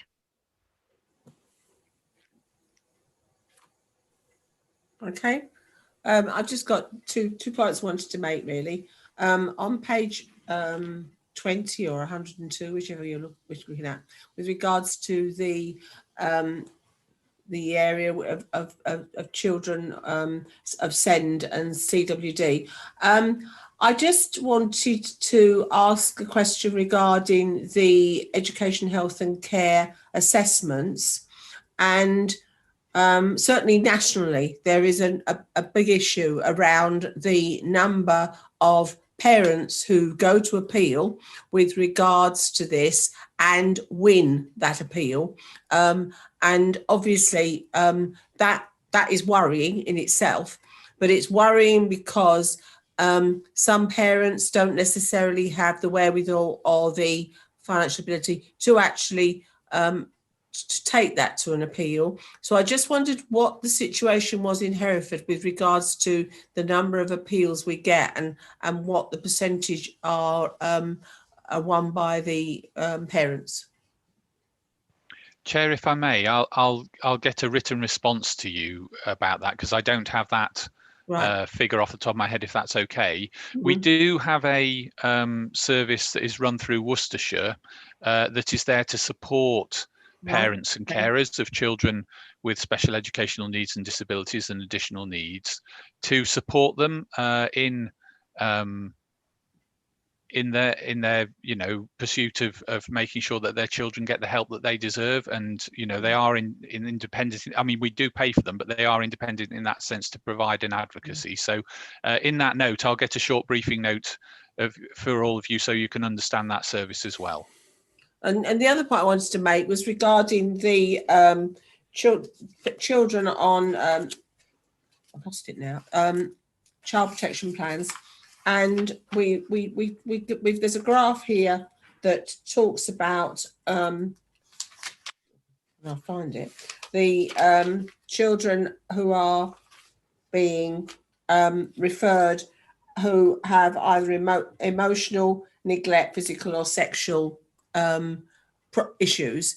And I'm a little surprised. I mean, in a good way, but I am a little surprised that we don't appear to have had any children on child protection plans that have either been the victims of either physical or sexual abuse. And I do know that looking at figures going back earlier than that, we have very, very few, if any. And I'm just questioning, is that correct, or are we not necessarily, are we picking up the emotional side, but there actually may be some physical or sexual abuse involved that we aren't picking up?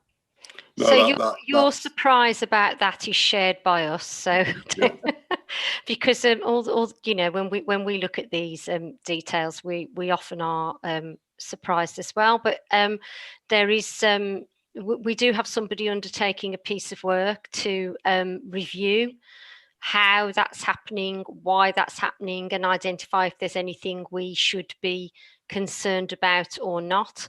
I think, if I'm right in saying that that report is due to be concluded at the beginning of October, so that will give us a clear insight into what's happening there. Right. Yeah, so we've asked our principal IRO, I've commissioned her to do that piece of work, so we fully understand that story. I'm very happy to report back on that, Councillor Gandhi, because as to reinforce what Liz is saying, we want to have a look at that. In terms of whether that's a safe picture, if you like. I think your initial analysis about an over focus on emotional abuse, for instance, is part of the answer. But anyway, I don't want to prejudge the findings, Councillor Gandhi. So quite happy for myself and Liz to come back. I mean, I'm not saying that the emotional abuse isn't important. It really is. But I do think if the physical and sexual abuse, it has to be taken into consideration as well. And I would hate the emotional abuse to sort of overshadow what might be underneath there, which might be causing the emotional abuse. Kerry. Thank you, Chair. Just to go back a point on your education healthcare plan issue, just to give everybody a sense of scale, I know most of you will know this, it's not quite the same point as your one about appeals, but to give people a sense of context, since 2011, the number of families requesting an EHCP have almost doubled from what would have been around 600 to just over 1,100 now, which obviously puts pressure on in all sorts of ways around the system within the county. That's not just appeals, that's raw numbers of those requesting an EHC plan. And one other point, I apologise, with regards to our looked after children, at the present moment in time, the majority of our looked after children are between the ages of 10 and 15 plus. And our new looked after children, the figures are mainly the 0 to 4s. And I'm just wondering whether the ones that we've got, they're between the ages of 10 and 15 plus, whether a significant number of those are historic ones which we've had as looked after children for a significant period of time, and because of their age we find it more difficult to place them. When you say find it more difficult to place them, they are looked after, so they will be. But we find it more difficult to find guardianship orders for them or return them to their families, etc. Well, it's a little difficult to comment at the moment, as we have, I would say, around 40 cases that we have either lodged with, which are either at the moment lodged with the court or with our legal services, where we're seeking to discharge care orders, either through special guardianship orders or because children have returned to their parents' care. So we might see those numbers altering. The very young children that come into the care system, that the majority of those are babies or very, very young children, where we've had a period of pre-proceedings and then we issue and we obtain an interim care order. A number of those, their exit from the care system will be via adoption. But again, there may be some backlog in people being able to have their final hearing for an adoption order, because the courts won't be prioritising those at the moment. So I think that's something that we need to just wait and see how those figures change when we manage to get some of the cases that we know we want to put before the court to exit children from the looked after system. But some of the impactors on that may be, if the longer, well, in my experience, the longer a child has been in care, the more difficult it is to exit them back to family.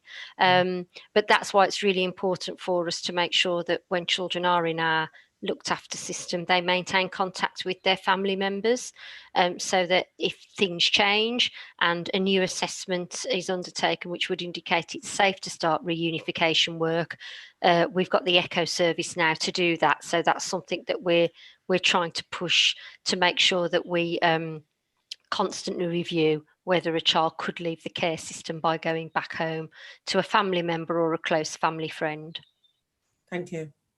There's no more hands up. So I'd like to move then to the portfolio holder to ask her if she's got any comments to make on regarding the debate we've had. Thank you, Chair. And again, thank you to the committee for very helpful comments and questions. It is encouraging to see that there is progress, and it's good to hear that from the Chair. Thank you for that. But we cannot be complacent. There is clearly many things which we need to improve on. And I think there is a well laid out picture of where we're going, what we're doing, and how we expect things to be progressed. Just wanted to say that it's good to hear that people appreciate this new presentation and layout. It does make things a great deal easier to understand. Those charts are incredibly complex and difficult to follow. So to have a sort of picture of where we are initially does help us to focus on the particular bit. But I think it's encouraging to see progress, but really important that we recognise where improvements are still needed and that we have a clear action plan for where we're going forward on this. And I'm pleased that things are moving in the right direction. Thank you. Thank you, Councillor Norman. Matt, do we have some recommendations you can display, please? Yes, Chair.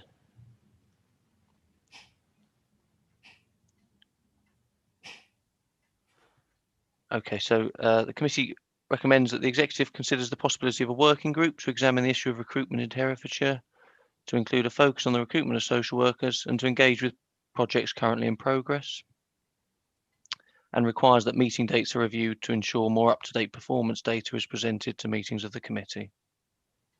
Do any of the committee members have any other recommendations they want to add to that? Graham?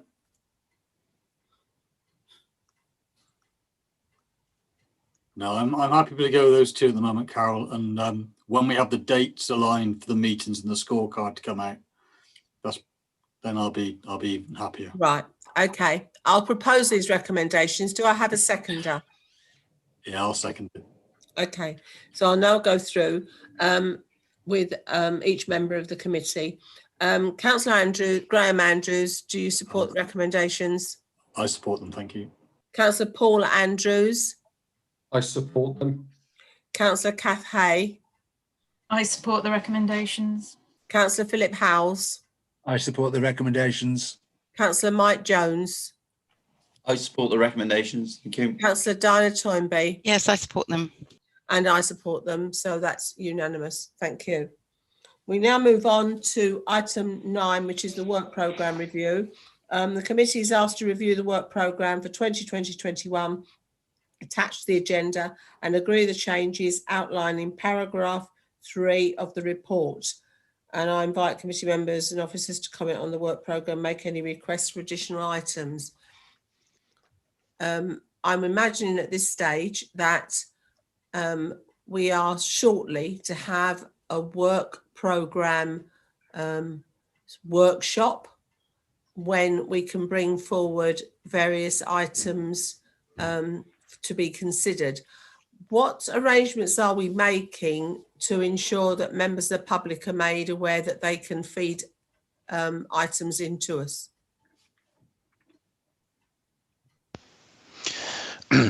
So Chair, we are looking at a work programming session very soon.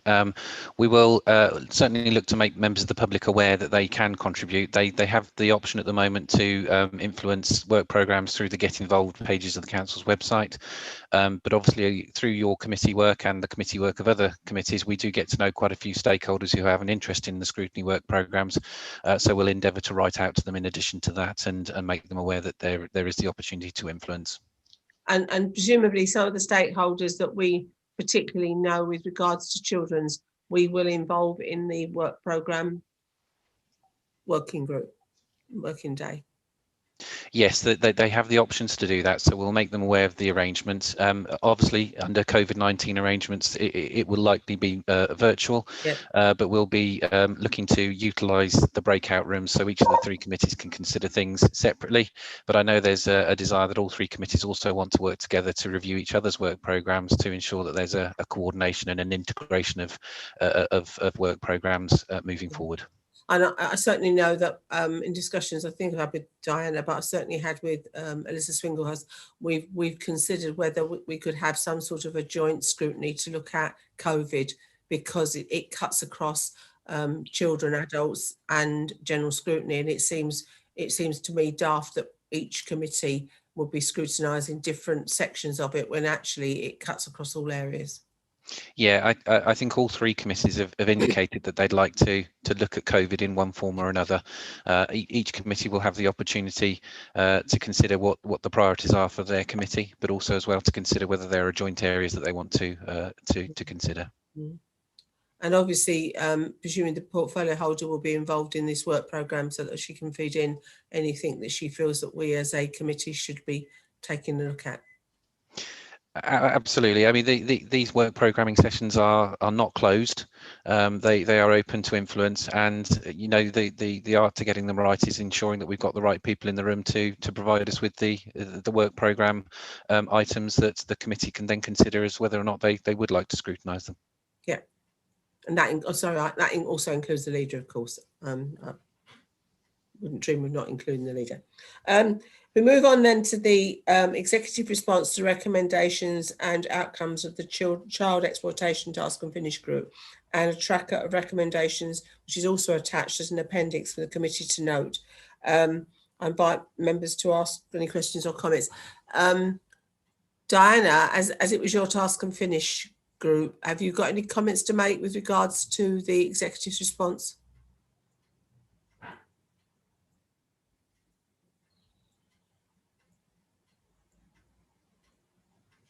Diana? Seem to have lost Councillor Toynbee. We'll check what's going on, Councillor Gandy, and see whether or not we can get her back in.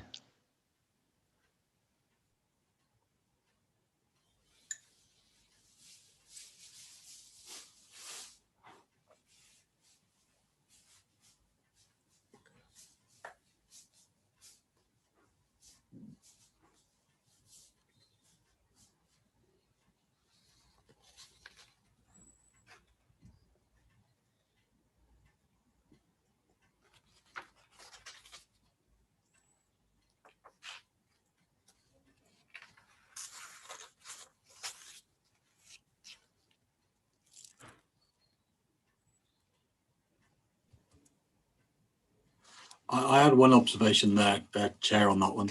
Okay. When we went through the timeline of the events on the Task and Finish, quite a few of the items were coming very close to their expected finish date as a task. So it's just a question of, are we confident we're going to hit those dates? Or is there going to be an extension allowing for people not being available to focus on that work during the current COVID situation? Do officers have a view on that? If we're going to hit all the timelines, I'm dead chuffed. I'll be really good. We'll endeavour to, Councillor Andrews. Is there any area in particular you've got concerns about? Well, Chris, I'd love to say yes, I could give it, but currently the link to the agenda's disappeared off my availability to see it, so I can't go back and pinpoint one. I didn't take that much detail on them, other than there were some dates that are out, but I'm happy to go back and supply that to you through an email. I can probably give you some of it. Excellent, thank you. Updated information on the WISH website to incorporate all forms of exploitation, not solely CSE. This also includes updated information and relevant signposting in February 2020. There is establish through the CE strategic group a public health-led publicity campaign across the county.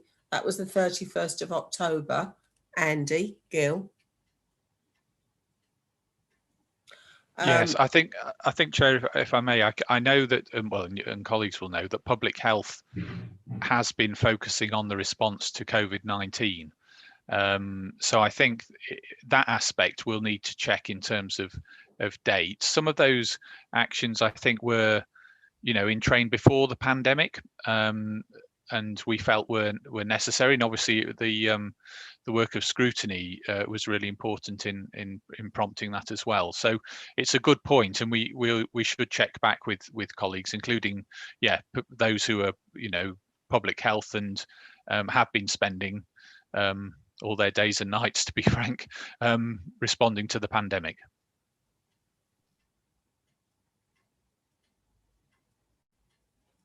Right. So sorry, Carol. I just think it's very important that for us to try to be mature and think that we have had the pandemic is obviously going to delay a lot of things. We've put that timeline in front to do those actions. If we need to go and readdress them and say there's another 4 weeks or 6 weeks on it, then let's be upfront and say that's exactly what the situation is. And I think that'll be the right response for that course of work, please.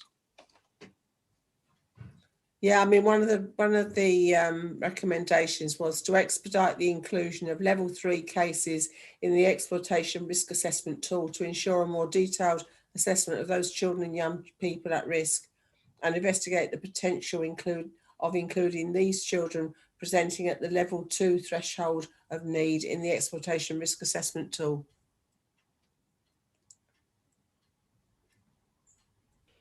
Well, that may be something that can still be taken forward through the strategic group, which, if there is any suspicion or concern that a child or young person may be at risk of exploitation, the exploitation tool should be completed, because it's to inform thinking and inform identifying the level of risk. It's not something that should be done once somebody has reached a higher level of risk. It's so if that isn't happening, then that's something that I'm sure could be taken through the exploitation strategic group. And there's a couple of recommendations which are around publicising this within, and I know that I've certainly seen something with regards, I think the parish summit is looking at, was that why I saw it? To do with child sexual exploitation and what to look out for. Is that right? I think there was a recommendation, wasn't there, that some some more information about the signs of exploitation could be submitted through parish summits. And there's also the promotion of training, and it talks about training schools, groups of schools, about looking at how you look out for child sexual exploitation, and signposting for signposting of information concerning it to, this could be accomplished through agencies, that's another one. And for us, that the Children and Young People Scrutiny considers the scheduling of an annual child exploitation summit, which we will obviously deal with. And then there's things about children not at school. I mean, there's quite a few recommendations here, actually. Chairman, I've had my hand up for a while. I'm going to raise exactly those points that, combined with reading recently that modern slavery of children is on the increase, and there's nothing in the work programme scheduled to review the work of the Child Exploitation Task and Finish Group. And quite right, I see it said there was a Paris Summit on exploitation going to be set up by November 20, and also an annual summit on exploitation decided by us. I think something that should be included in, if we could, in the next year. Slavery in particular looked at. I think it's an important issue that we should have as our agenda, with those Yeah. aspects and summits being decided upon. But I Maybe think, by the yeah. pandemic, but But I think there was something, I'm not a parish councillor, but I've got a vague memory that I've seen something somewhere to do with the parish summit, which includes child sexual exploitation. Am I right, David? Or am I dreaming this? It doesn't come to mind, Carol. Oh, right. Perhaps I'm dreaming it then. We only have 2 a year at the moment. You've got one coming up soon, haven't you? Yes, which is a kind of refresh from the thing we didn't complete at the last one. All right. Okay. I will ask the person who coordinates these things to work with the officers to see what might be appropriate. Okay. Okay. I think probably at the next meeting, I know it's not till December, but in the meantime, perhaps members can take a look, particularly those that, if we got Diana back. No, we haven't, No. Councillor Gandy. Jen is doing her best to give her a call and work out what the issues are. So depending on how you'd like to progress, if you wanted to take a short adjournment, that may enable us just to have a conversation with her. Yeah, I think perhaps we ought to, once we've just, what I was going to say was, if all of us can take a look at the recommendations that came through from that child sexual exploitation report, and if we can chivvy those along that it's possible to do so, and those that it isn't, we can address at the next meeting in December. Okay, so if I move then to the recommendation of the work programme, which is as I read before, as is printed. There's no other recommendations on there, is there, Matt? Right, so I'll go through. Do I have a proposer for the work programme recommendations as set out? Councillor Paul Andrews. Do I have a seconder? Councillor Cathay. Right. Before we vote, Chair, yeah. can I just a question, point of information? Are we including that now? What we just talked about, reviewing how we take action on the report. We'll add it to the work. We'll add it, won't we, Matt? I'll include it in the minutes, and then it will be something to bring back to the meeting in December. Yeah. Yeah. So we're voting on the current programme plus that potential addition. Yeah, yes. and what we need to do is, or you need to do probably, is slot it into your brain so that when we have the work programme meeting, which will be before December, you'll be able to remember it as being something we need to add to the work programme. Okay, thanks. Okay, right, we'll go through now to vote on this. So, Councillor Graham Andrews. Yeah, I'm for it. Thank you. Councillor Paul Andrews. Yes, I'm for it, Chair. Councillor Kath Hay. Yes, I'm for it, Chair. Councillor Philip Howes. Yes, for it. Councillor Mike Jones. Yes, for it, Chair. Councillor Diane Toynbee. Right, I'm for it. We're going to have a 5-minute adjournment so we can try and get Councillor Toynbee back, because it's really important that she be here for the next item. Yeah, okay. I welcome the Assistant Director of Education, Development and Skills to introduce the report. Please can members indicate if they have any questions or comments on the exempt private appendix.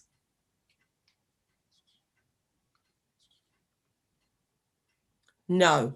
So therefore we will not need to go into a private session at the end of the meeting. Thank you. And I'm grateful for that. Kerry, if you'd like to present the report. Thank you, Chair. Thank you, everybody. Thank you very much. Can I start with a brief preamble, everybody, because then I'm going to try and explain what the peer-on-peer report has sought to do. But I also want to acknowledge why this is so important to families. And as a result, it's also important to the council.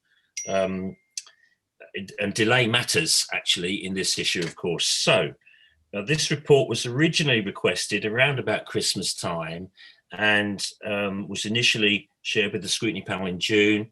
But the report that was shared then, we had interpreted, or I had interpreted, as a kind of request for a brief statistical analysis of a very defined time period. And that was wrong. So I'd like to apologise to you as the scrutiny panel for that, but also apologise to families that may have been impacted by that as well. And I'm aware that some were.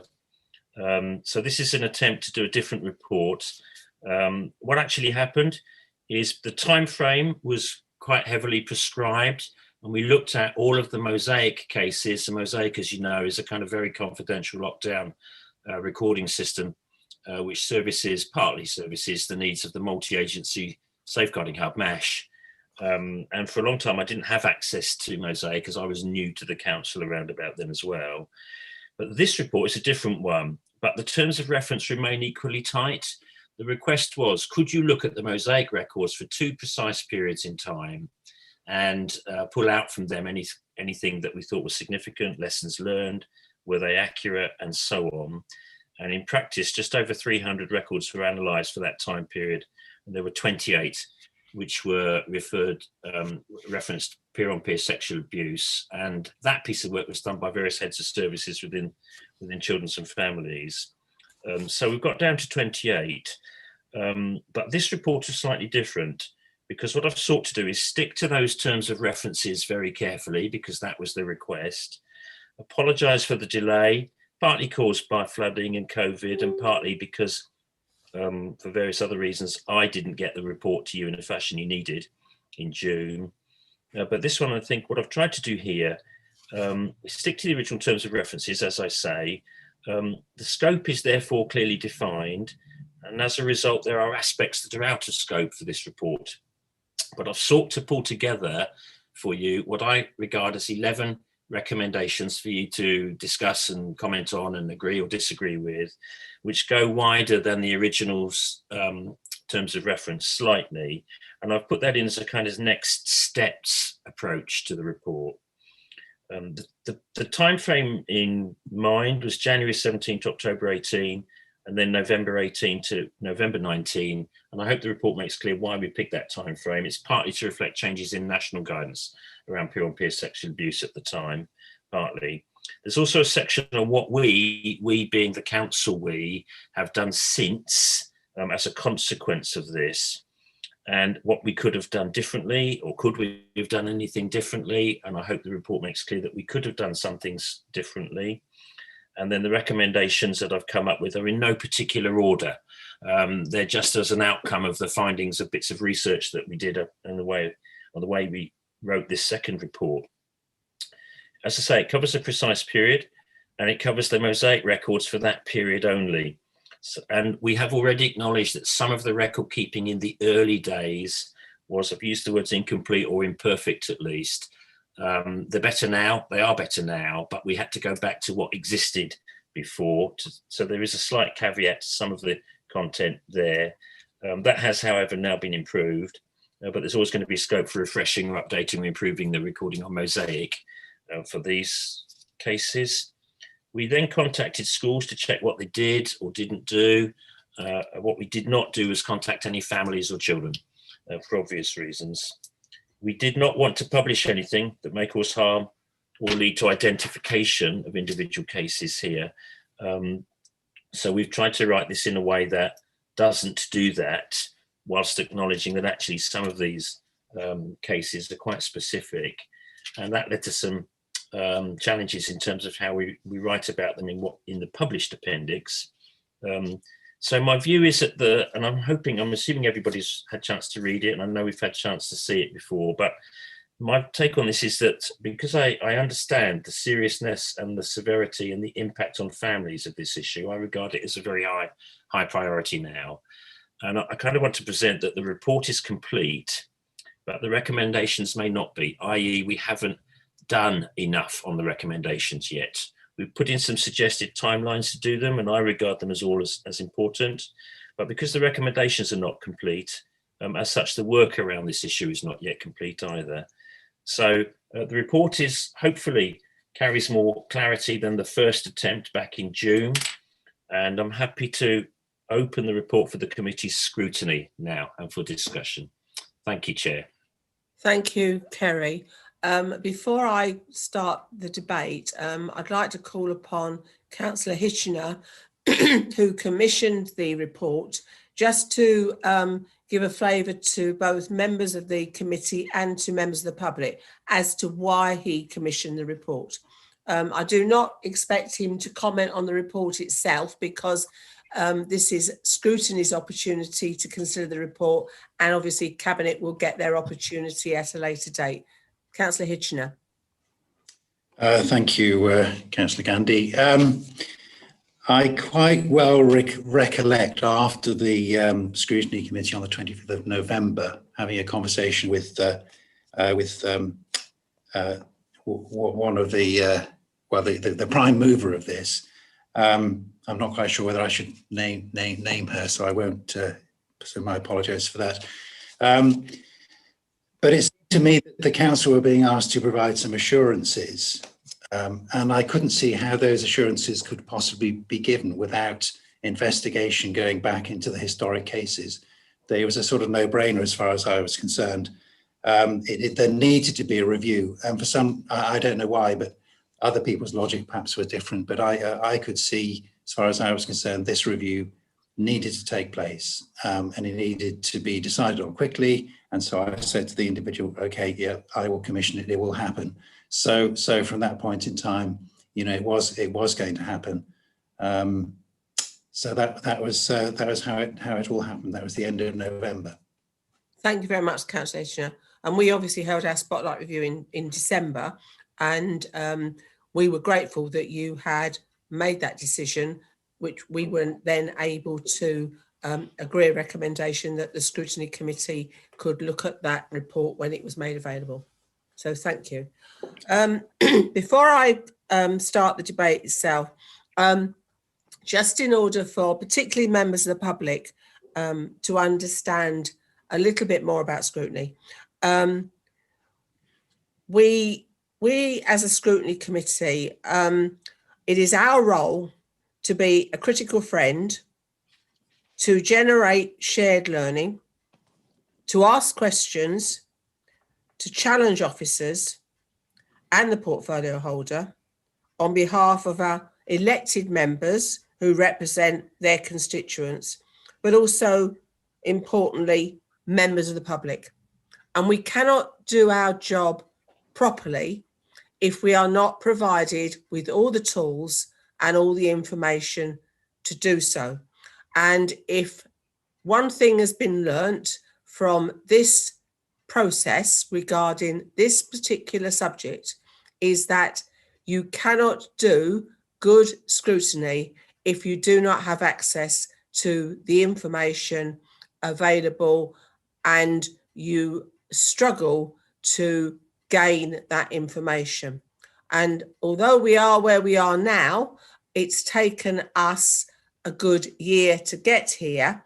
And as the debate goes on, I think many of us will, I mean, I'm quite angry, I have to say, about this report, not the content, but the fact that it was so difficult to get hold of parts of this report.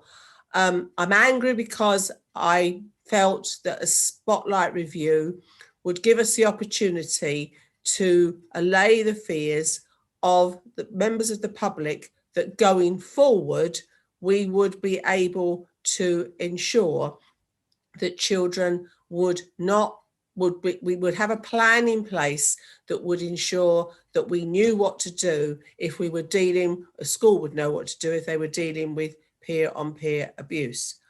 The report, I think, demonstrates that we still are not in that position. And that makes me really quite angry. I'm also quite angry about the fact that I was led to believe, and I obviously in good faith passed that information on to my vice chairman, my officers and the members of my committee, that there were certain documents that I could not see because they were not our council documents. And therefore we held a spotlight review without access to those documents. And that meant that I believe that the spotlight review was unable to carry out the work it could have done in a much better way. And I feel that to a degree, we collected together a large number of people from schools, public health and voluntary sector organisations, and yet we were not able to do the subject justice because we did not have access to everything we needed. And to be perfectly honest, this process for me has been like pulling teeth. And I really do not want to go there again.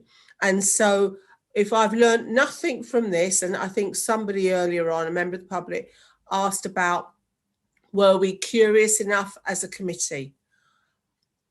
Was I curious enough? I don't know. I knew what I knew. I knew what I didn't know. But there obviously are questions and things that if you do not know they exist, you do not know they exist. And if nothing else, going forward, I think for scrutiny to have a meaningful importance and business and duty within this local authority, all scrutiny committees, we have to trust them, we have to work with them, and we have to ensure they have the tools for the job. And I'm not convinced that with regards to this particular item, we did. I'll make one other point, which is to do with the present situation. Members will, I mean, I've got lots of other questions, but I just wanted to get that off my chest first. Questions, some of the questions that members may ask, they may find that the responses they get are not necessarily as clear or as full as they might like. The reason may be, I hope this is the reason, that we are talking about a period of over 3 years. And during that time, there have been 3 portfolio holders for children's services. There has been changes in staff within children's services.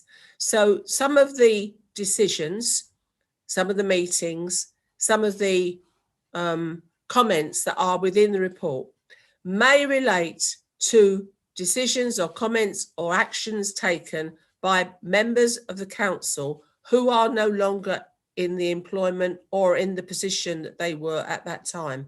And so it may not be possible in some instances for either the cabinet member or officers to be able to fully get into the mind of the persons who made those decisions.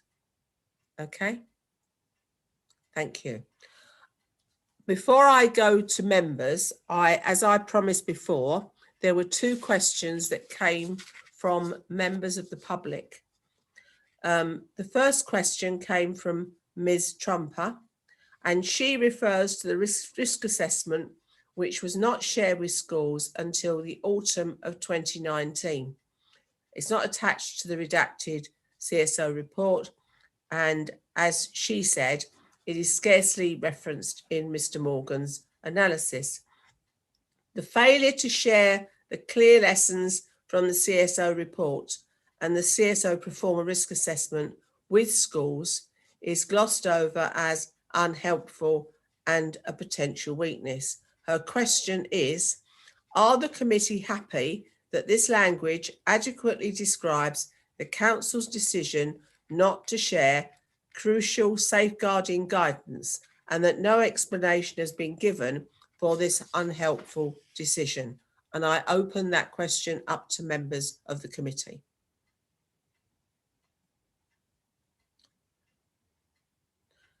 Councillor Hay. Thank you, Chair. Personally, in answer to that question, I would say that that language of unhelpful is not positive, and in fact I would go as much as to say quite dismissive language from a reader's point of view. I don't think it's acceptable because anonymity, I think, can be preserved in these situations without such dismissive language. And as a result, I would like to know really at this point in time, we're talking about risk assessments having gone out in 2019. I'm not convinced that many schools, even at this stage, on the onset of a new term, have access to these risk assessments. And in light of that, I would like assurances that schools are aware of their responsibilities in that respect. Is that a question for Alison? Whoever is best served to answer that question. Alison, do you want to answer that question? Sorry. Is she there? Yeah.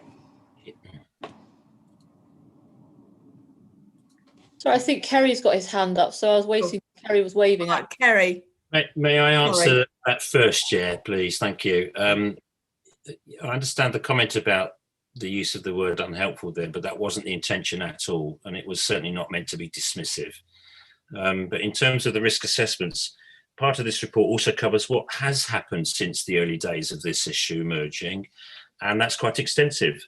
There have been changes to Mosaic, there have been conferences, there have been training events, we've had designated safeguarding lead training events, we've influenced the national picture, we've appointed an educational safeguarding officer, Ofsted recognised the progress that had been made in December 2019, we've issued two toolkits, we've issued policy requests and changes, and we've got another change yet to come because the newly appointed education safeguarding officer has started her work in issuing that.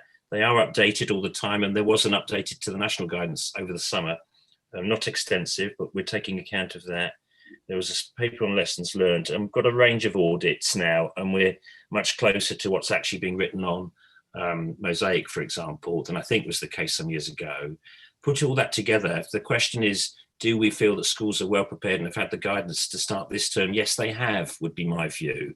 That doesn't mean the guidance is complete, though. So I take your point, it can be improved. And the plan now is to issue a model policy. We've got some contacts with other local authorities, from memory, Nottinghamshire and Suffolk, who've issued good ones. And we will be expecting schools to tell us why they wouldn't adopt that model policy if they choose not to. And I don't imagine that many won't choose to adopt it. So I think we are in a place where the schools now are, notwithstanding other challenges they've got at the start of this term, they do have model policies there. They've seen it, they've been approved. I think they're well set up to do it. And the evidence we found would be that actually the practice in schools, and this did come through, I think, in the Spotlight review, is much tighter than it may have been some years ago. So I'm reassured that the practice is better. That's not the same as saying that I think it's job done and we can sit back, because I take your point that that is not the case. Does that help? Does that help answer some of the questions? A little bit, yeah. So can you just assure me that since the onset, obviously we've had COVID, and as you say, schools have been focused very much on obviously just getting pupils in safely, but have checks been done at the beginning of this school term to make sure that schools have all the policies and risk assessments in place that will enable them to respond to an incident should it happen? Yeah, not specifically about this issue, but it's included in all of their risk assessment activity generally. And we've called in all the schools' risk assessment activities 3 times actually in the last few months. Some of them were specific to COVID preparations, but the other twice it was about a generic risk assessment that's issued with health and safety advice and guidance, and it would form part of that. And that review has taken place fairly recently. That's not quite the same as saying we've looked in specific detail for peer-on-peer sexual abuse as an ingredient of it, because COVID was the priority in the reopening of schools. But we've got the risk assessments, so we will be doing that in the near future, and they are with us now, if that makes sense for us to look at. Okay, thank you. Thank you. Councillor Toynbee. Yeah, thanks. I also have quite a few comments to make about the specific guidance that we're providing, written guidance that we're providing schools with at the moment, or not, as the case may be. But I'll come back to that later, because to focus on this question that we were asked by a member of the public, I agree with Councillor Hay that no, I don't think the language does adequately describe it. And I think you know, as Kerry has said, we do recognise all the progress that has been made. Progress has been made, but this review was an opportunity to assess if all the learning took place that should have taken place. Are we the sort of learning organisation that we should be? And I've actually found that impossible to assess up to now. And even with this review, I still actually find that impossible to assess. And I think one of the problems for us, as well as Councillor Gandhi said, we haven't had all the information we should have had. A huge problem for me has been anonymity, talk around anonymity, us being sort of scared of confidentiality and anonymity. I don't understand at all the logic that the word unhelpful had to be used in the review to protect anonymity. It's perfectly possible to contact families and consult families without compromising anonymity. It's perfectly, I don't understand why it isn't possible to share learnings from the Human Rights Act case. Part of this review should be showing what we did learn from that. I don't understand why we can't share the learnings of the CSO report. I don't see how anonymity affects any of that. I don't understand.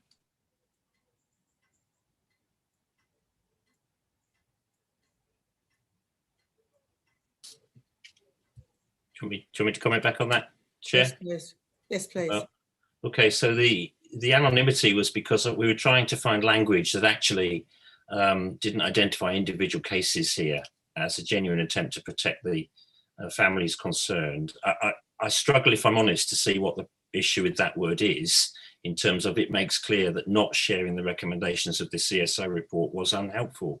And it was a genuine attempt to write that, as it would have been better to have shared it at the time. The decision was taken not to share it at the time. And I think now, in a way, the world has moved on in terms of national guidance and expertise in this area. So I can only apologise if people don't think that wording's correct, but it wasn't in any way intended to hide anything. I thought it made pretty clear that actually it would have been helpful to have shared it, and the report says it should have been shared at the time, but it wasn't. So that's why the word was used. If I come back on this, Kerry, I mean, and I understand where you're coming from, but I think, you know, from the committee's point of view, and I suspect from the members of the public point of view, we have a report that is commissioned in April 2017. At that time, there was no national guidance, and that was made clear to us by Alison when we had the Spotlight review in December. And we were made aware that at that time, the only national guidance available did not come out until December 2017. So we had a good sort of 8 months where there was no guidance as such, other than there's normal safeguarding guidance that goes to schools as normal. Now, somebody took a decision which I just do not understand, that we shouldn't share the recommendations from the CSO report, which I felt were good recommendations at that time, and they were better than nothing.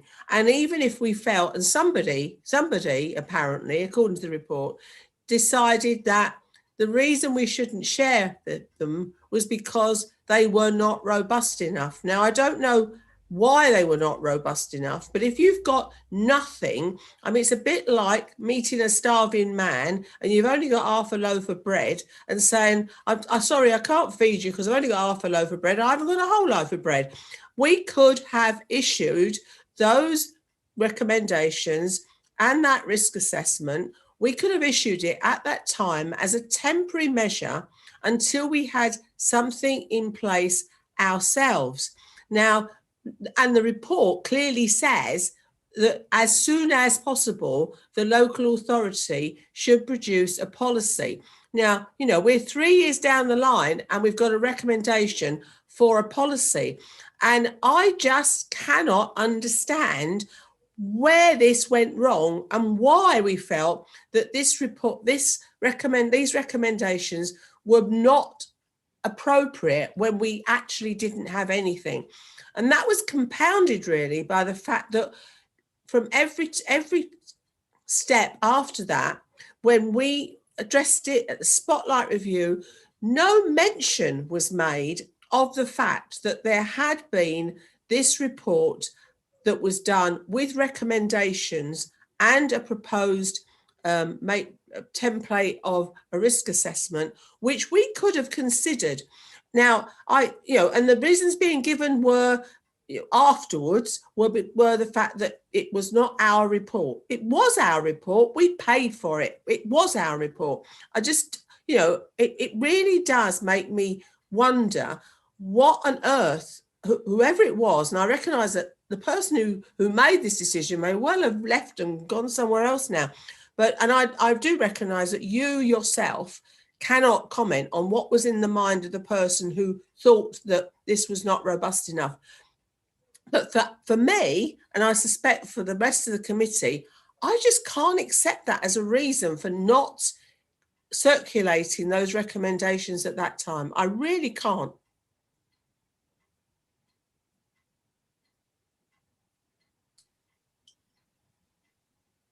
Is that a question to me, Chair? Well, it's a question to whoever feels they can answer it. I don't think it should be all to you, because you're the writer of the report, and you certainly weren't around at in 2017 when this was actually the decision was taken not to circulate this. So probably not. I will address it to I don't know whether he was involved with the decision making, but he was at least around. Yes, and if I may, Chair, I recognise what you're saying, and I'm sorry for the way that you and scrutiny members have felt you've been placed into a position regarding the spotlight review.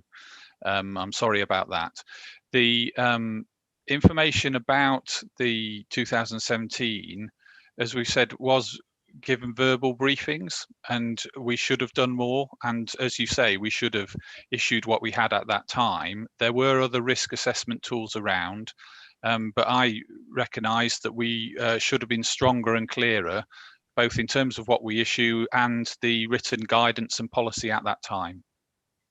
So although we did do briefings and we've kept it on the agenda of primary heads, secondary heads, chairs throughout that period, we should have provided written guidance as well.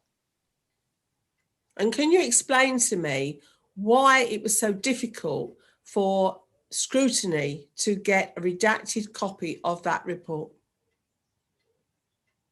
Can somebody explain to me why it was so difficult for us to get a copy of that report? Because even for this meeting, there was doubt at one stage as to whether we would have access to that report. Does anybody know? Anybody help me? I can't answer that directly, Chair. Kate, can you? I mean, I'm, So, Chair, I don't know that answer, but I will find out. I can't hear you. You're not loud enough.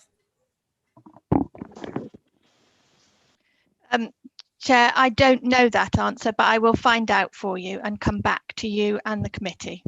Thank you. Because, at the end of the day, scrutiny, and me in particular, but scrutiny as a whole, our heads are on sticks here because we are being, I'm certainly being accused of not being curious enough, doing my job properly. And yeah, I agree. In some respects, that could be true. But every step of the way, we have had barriers put in the way of being able to get the information that we need in order to do our job. And if nothing else comes out of this, it is about, as I say, making sure that this authority recognises the importance of scrutiny. Okay. Right. We now... Sorry? Oh, Councillor Hay. And then Councillor Hay. Yeah, sorry, just to backtrack slightly and then look towards obviously the future and how we move forwards. But really going on from Mrs. Burns's question again, because and what you were saying about us having access to all of the information to make informed decision, I've only found out recently about the Human Rights Act cases, that case that was involved with in school. And so I'm really wondering why that report wasn't included in this, so that we were able to look at that in the holistic view of the peer-on-peer cases. And it is my understanding that the Human Rights Act case did feed into the DFA guidance and how it was enhanced. So it's quite crucial in terms of the advice that's been given to schools. And again, I'm just quite interested in why that was omitted from the report. Kerry, did you want to comment on that? Well, I wouldn't say admitted, if I'm honest, because actually we referenced the human rights case in the report somewhere without the detail I acknowledge. And the reason we didn't put the detail in was because the terms of reference didn't actually require that at the time. I mean, I don't think it was admitted, and I don't feel I've sought to hide anything that I've had access to here. So I don't think that actually the detail of that would have been required under the terms of reference here, but actually some of this stuff came to me late in the day as well. So I can't answer the question fully. Fair enough, yeah, and I appreciate, like you say, a lot of this information has come to light fairly recently. But can I, again, just not necessarily from you, Kerry, but from somebody, have some reassurance that schools are now have been briefed on that case and how it's fed into the enhanced guidelines, and so that we know going forwards that obviously that information has filtered through. I'm confident it has, but again, that predates me. So, but I joined in with certain briefings and training events that took place in the run-up to Christmas. Which were some of the conferences before Christmas were led by national experts in this, and there was a lawyer from Manchester who's a national expert in this area who definitely referenced human rights legislation in his presentation. It might not, to be honest, have been the specific case you're talking about, but it was part of the conferences that were planned in the run-up to Christmas. So I'm fairly confident that schools do know about the implications of that in terms of human rights and indeed equalities legislation, because it was part of his presentation, and it was a well-attended conference. We had something like, I think all of the schools were attending at that point. I think that was November last year. So I'm hoping that helps a little. Yeah, definitely. And just sorry, a very, very, very quick thing, and then I'll be quiet. But I was really interested in the reference to the process of reconciliation that was mentioned in the report, and I was wondering if there's been any progress on that, and whether that is, you know, something that can be positive out of this whole process. To try and move it to the recommendations, there are 11 recommendations suggested in the report here, in no particular order, to be honest, but the process of reconciliation has been discussed at length. There is precedent for something like this in the legal world, for example, in family courts, in the financial world, for cases of fraud. This is very different. This is not that kind of reconciliation, of course. At one point, people were discussing whether or not to actually map out a process of reconciliation. And I don't think the time is right for that now, because I'd like to involve the families who have expertise in this to help contribute to what that might look like. And I'm also aware that a process of reconciliation will vary. It's not compulsory, but I'm expecting some families to want it. But because of the context and the difference in the cases, what a process of reconciliation might look like will inevitably vary. I've got ideas about it, but I need to listen to other people for their contribution before putting anything formal down, which is why it doesn't actually exist yet, which is why I put that phrase in the report as well. I think it's an important recommendation, if I'm honest, which is why I put it last, because I think without that process, some of the others won't be able to happen. But there isn't a formal process in place yet, because I wanted expertise and advice in putting it together. And to get at that, I'd need to involve the families, wouldn't I, if they chose to do so. Thank you for the clarification on that. Thank you. Councillor Hitchener. Yes, thank you, Councillor Gandy. If I just want to go back a little bit. I've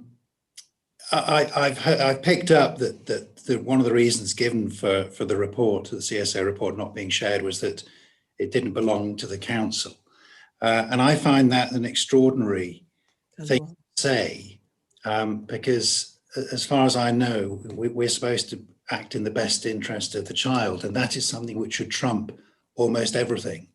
And to say we're not going to use this because we don't own it, if you have that information, I think it's in the best interest of the child that information should be used. So Kate, when you do make your inquiries, I'd be very interested to know what justification there was. Why was it thought appropriate that because we didn't own it, we paid for it, but why so I have heard it said that we couldn't use it because we didn't own it. I just find that an extraordinary thing.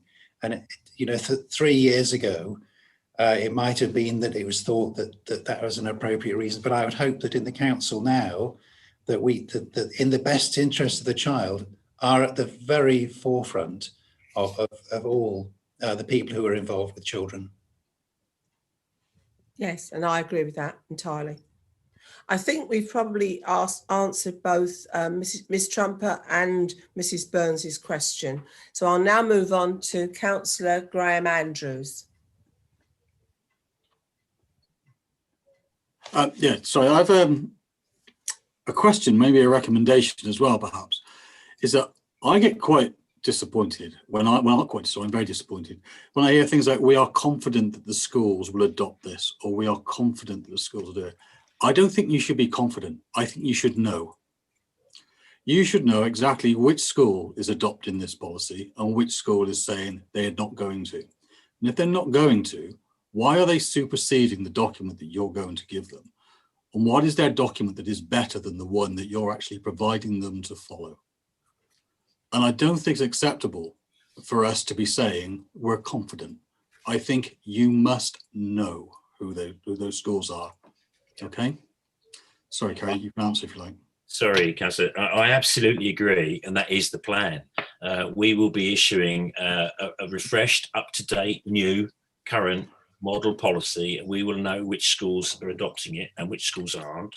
And if schools aren't adopting it, we'll ask them to explain why not. We can't enforce it on academies. Is a technical issue we face. But that I think what you've outlined is exactly what I'd expect to see as well.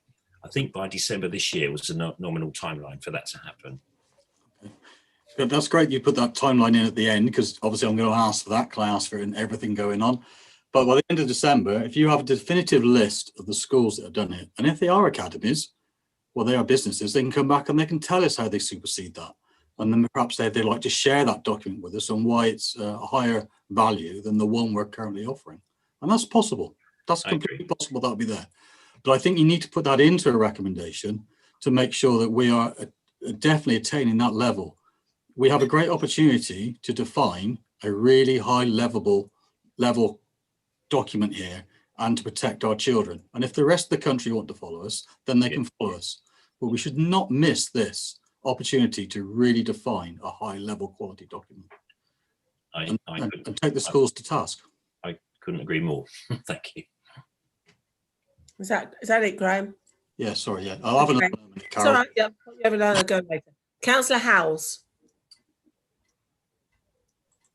Yeah, thank you, Chairman. Ever since we started this, I've been thinking through just how we can answer the questions that people have been raising, and also the passion and concerns that came out in the Spotlight Review, and does the report reflect that? And I think, first of all, I now realise how important it was that the leader commissioned this report. And that's good, I think it was right. But do I think the report captures what I've heard both from the Spotlight Review and the questions we've been asked by people who are obviously desperately concerned and aware that this is quite a serious issue? And I'm a bit frustrated. In fact, I'm quite frustrated, if I'm honest. I'm just giving my honest view now as I've thought it through, that the report doesn't do that. It doesn't capture, to my mind, some of the feedback we got from the Spotlight Review and, again, the questions. And I don't think that's our fault. In fact, I commend Kerr and his team for trying to be as honest as possible with the data they've got. And I can see now why it's been such a difficult report to write, because I think the report doesn't even touch the tip of the iceberg. When I see the relatively positive cases, how many were no action taken, etc., I can just see why people have frustration with the report, even though, as I say, I don't think it's any fault of ours, but it shows how little probably is known in this area. And a word that comes to mind is about whistleblowing, about how one time nobody ever whistleblew because it was perceived as the wrong thing to do. And I rather suspect this is still an area where schools struggle to actually come to terms with it and report it as it should be. And I think the report probably reflects that. And I listed 4 questions I had, which to my mind illustrated that to me. One was a very small thing. It was in para 2.6H about revisiting a school who hadn't followed the process. And I wonder whether we'd done that. More particularly in paragraph 2.27H, when it talked about there isn't much national comparative data, which I think supports that making, that it isn't actually a widely understood subject. So the question is, what progress do we think there is on that? Because I think until we get more data, we can't write a report that actually satisfies the frustration of people who know it's happening and isn't being addressed as thoroughly as it ought to do. And then I looked at paragraph 2.7I as well about additions to the induction process, because I think that's really important, training of staff so they understand it. And I know we said we were going to have a testing of the staff induction by this month, actually, in line with recommendation 8. So I'm asking, is that actually going to be in place? And I realise it may not be because of the difficulties of the few months, but I think it's important for people to know that that's happening. And I know it's partly answered in one of the other sections, 2.96B, about saying that we're going to do an annual audit. But my question is that enough? Because I still, as I say, I don't think we're addressing it as deeply as we could be. And I think taking the point of one of my fellow councillors about the outline risk assessments and safety assessments and the quality assurance process, I think that must have a really important role to play here. And how far are we getting with that? And last and not least by any means, I totally support what Councillor Hayes is saying. I picked up recommendation K about what's the update on the reconciliation process, because although I take Kerry's point, and it does say waiting this scrutiny committee outcome, I think there are 2 elements to that. I do agree with Kerry that how you put together a reconciliation process takes time, but I think there should be 2 stages. There should be a short-term reconciliation for those people who are asking questions that they don't feel are answered, but then a longer-term one in line, the sort of line that Kerry outlined. So I think we should look at the reconciliation process as a matter of urgency and maybe split it into those 2 levels, if you like. So that's my overall conclusion. One of frustration, we haven't got to the bottom of the issue, but that's not to criticise the genuine attempt we've made to try and do so. But there's a lot to do yet. Yeah. Kerry. Thank you, Councillor. Just to answer specifically, the school revisit, that was, I think, your first point, I think. What did happen? What it did happen, and actually the school were acting appropriately. It's just that it hadn't been recorded appropriately. That was the context of that one. But I entirely agree with you about the national data. It wasn't strong. I took a lot of time to find any real data. It does exist in some partner agencies, one, RASAC, for example, locally.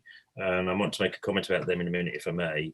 But part of the recommendations to work with the DfE and with Ofsted about this is because they are not good at this themselves. I couldn't pin down how extensive or different it was in Herefordshire. I had to find a fairly unpublicised report called Beyond Referrals, produced by the University of Bedfordshire, to get any kind of comparative data. And so I think that's quite an important recommendation from my point of view. And I actually think we had a lot of learning in the last 2 years around this. So I think Herefordshire is actually well placed to help shape them rather than the other way around. The induction and the training of staff, yes, we can do this by the end of the month, I think. We can agree it certainly, but I didn't feel I could tie your hands on that decision until today, if that makes sense. I take your point about the annual audits as well. Could it be more frequent? Actually, yes is the answer. So I think we do quarterly audits, but I was talking about an annual audit of school safeguarding policies rather than quarterly audits of what's written on Mosaic. And thank you for your contribution about the reconciliation process. I suspect there'll be all sorts of different models emerging, which will be differently suitable for different cases.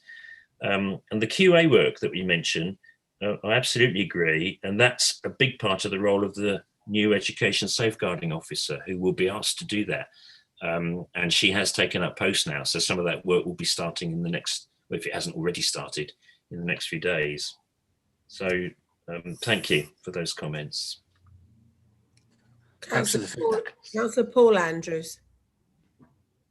Thank you, Chair. Yeah, sorry, most of the questions I was going to ask have already been asked. Personally, I feel, sorry for the families been involved in all this over the time. As a parent, I wouldn't like my child or children to go through this, so I do feel very sorry for them.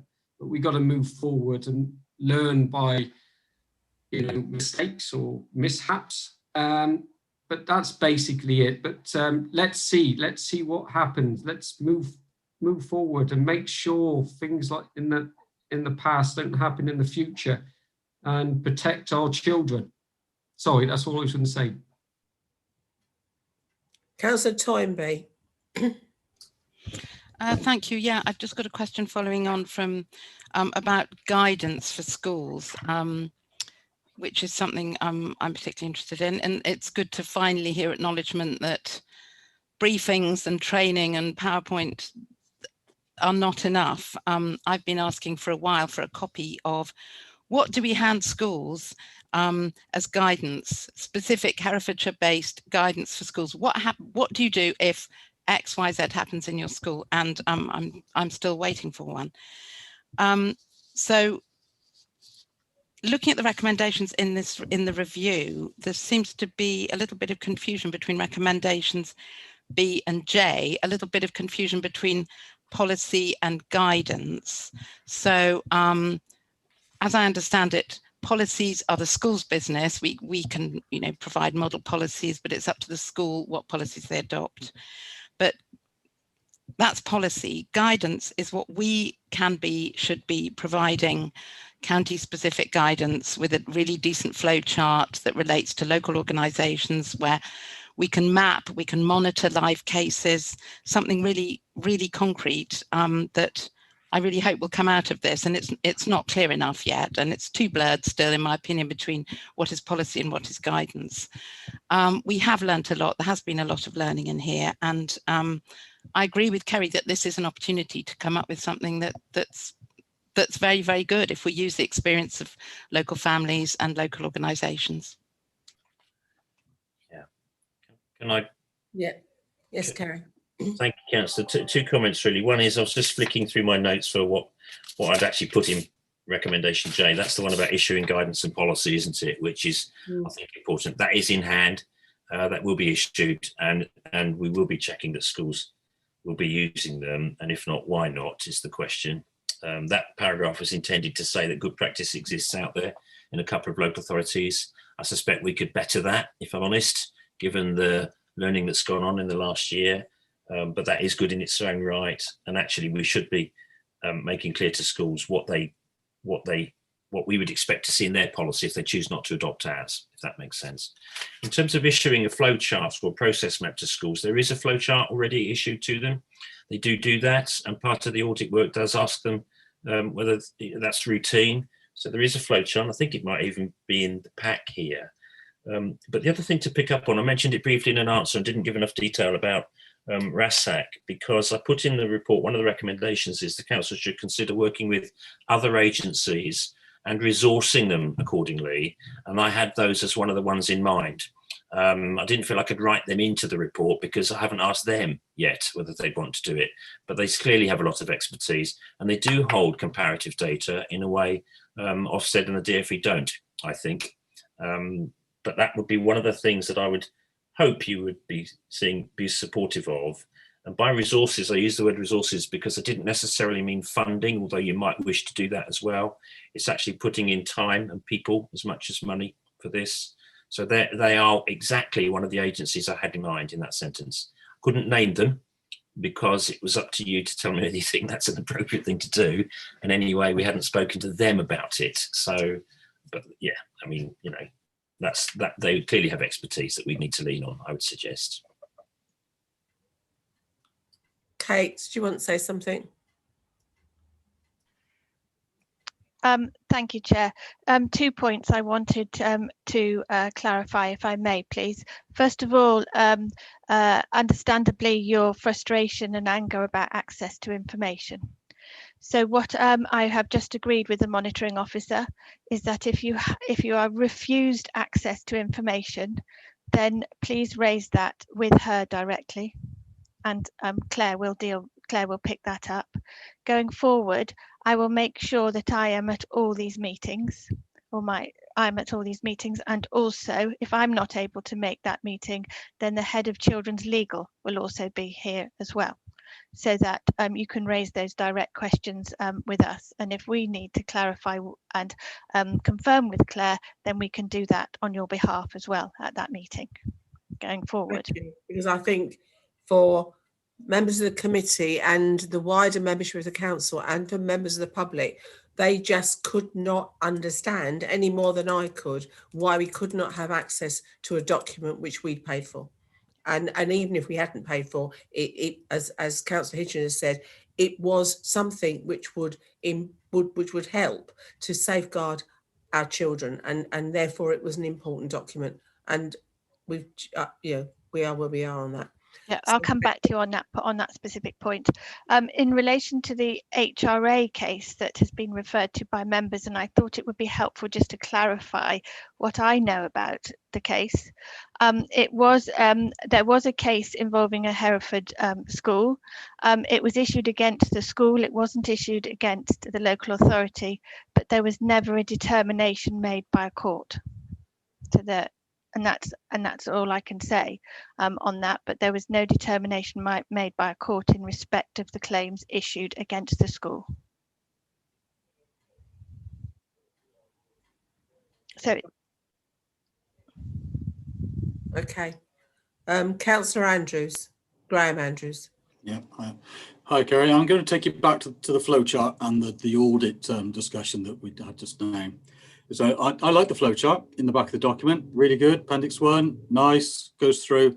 However, I think it just tells you the basics of what you're going to do. If you go through any of that flowchart and the answer is no, do you do? And I think I'm going to carry on because I'll try and give you a bit of an answer to it as well now. I would like to see an additional item into that flowchart or an enhancement to it, where when you go through each of the flows, if the answer is yes, it takes you to the next flow. If the answer is no, it takes you this way. And it's a proper decision tree type of flowchart, where it helps the person using the flowchart to see the process of flow that they have to work to. And the action I'd like you to include in that as well is actually put some type of responsibility or accountability, or both, into those actions. So if I was to give you an example, and I think it's a little bit where Councillor Toynbee was going with this as well. If you do an audit, that's great. Audits are reflective of what you should do. But if you were to do a fire check by pressing the fire alarm to say, in this school today, there's an account of abuse going on. How do you think those schools would react? And do you think it would be consistent? Do you think you could have a document that they could follow, that you get a standard approach that as a council, you would be able to go back to and say, we do a routine standard approach of each of these assessments against this flowchart, and people know who to call when this happens and what timeline they should do it in. Yeah, can I reply, Yes, Chair? Gary. Yeah, I absolutely agree. I think that flowchart could be improved. There could be contact advice points built into it, as you suggest. So if you get down the nose and you still aren't sure, then you're told what to do and who to ring. And I think I take your point about consistency across the schools as well. Despite all of the good advice and good training and good activity, the opportunity for inconsistency still exists, and that's a monitoring exercise. But we now have somebody in place who can do that for us, and that hasn't been the case until fairly recently, I gather. So, but I take the point. Yeah. But I think I did put that in the report somewhere. I can't remember which paragraph it was in. That's good. Again, I think it's a great opportunity for us to, scrutiny. We're trying to support you. We're trying to make the document better. Yeah. Give the process that's in there, it's a better document to work for. And also give you some consistency, which would then protect you. So when these cases come back up into the future, we have a standard document we go through. You know the schools that have adopted it or not adopted it. We know where the gaps are and where the risks are. And I think currently the risks are huge because we're inconsistent. And I think we need to improve that level of consistency, give you the added protection of where these cases do arise. And I know I hold this desk and say, we hope they don't, but we know one will. that you react to it quickly, and we can react to it really responsively with the full support to everyone that's affected with it, and we can find a really good solutions quickly and show that as a council and as a community, we've done our best to protect and to react to that event. Okay. And I'd like to see how you do that. And I'd be really interested, again, I'm going to say timeline and show me a status, because that's what I say in all these meetings, I think now. But I think it's really critical, and this portfolio needs to understand you need to be sharper and more reactional and accountable for those type of things.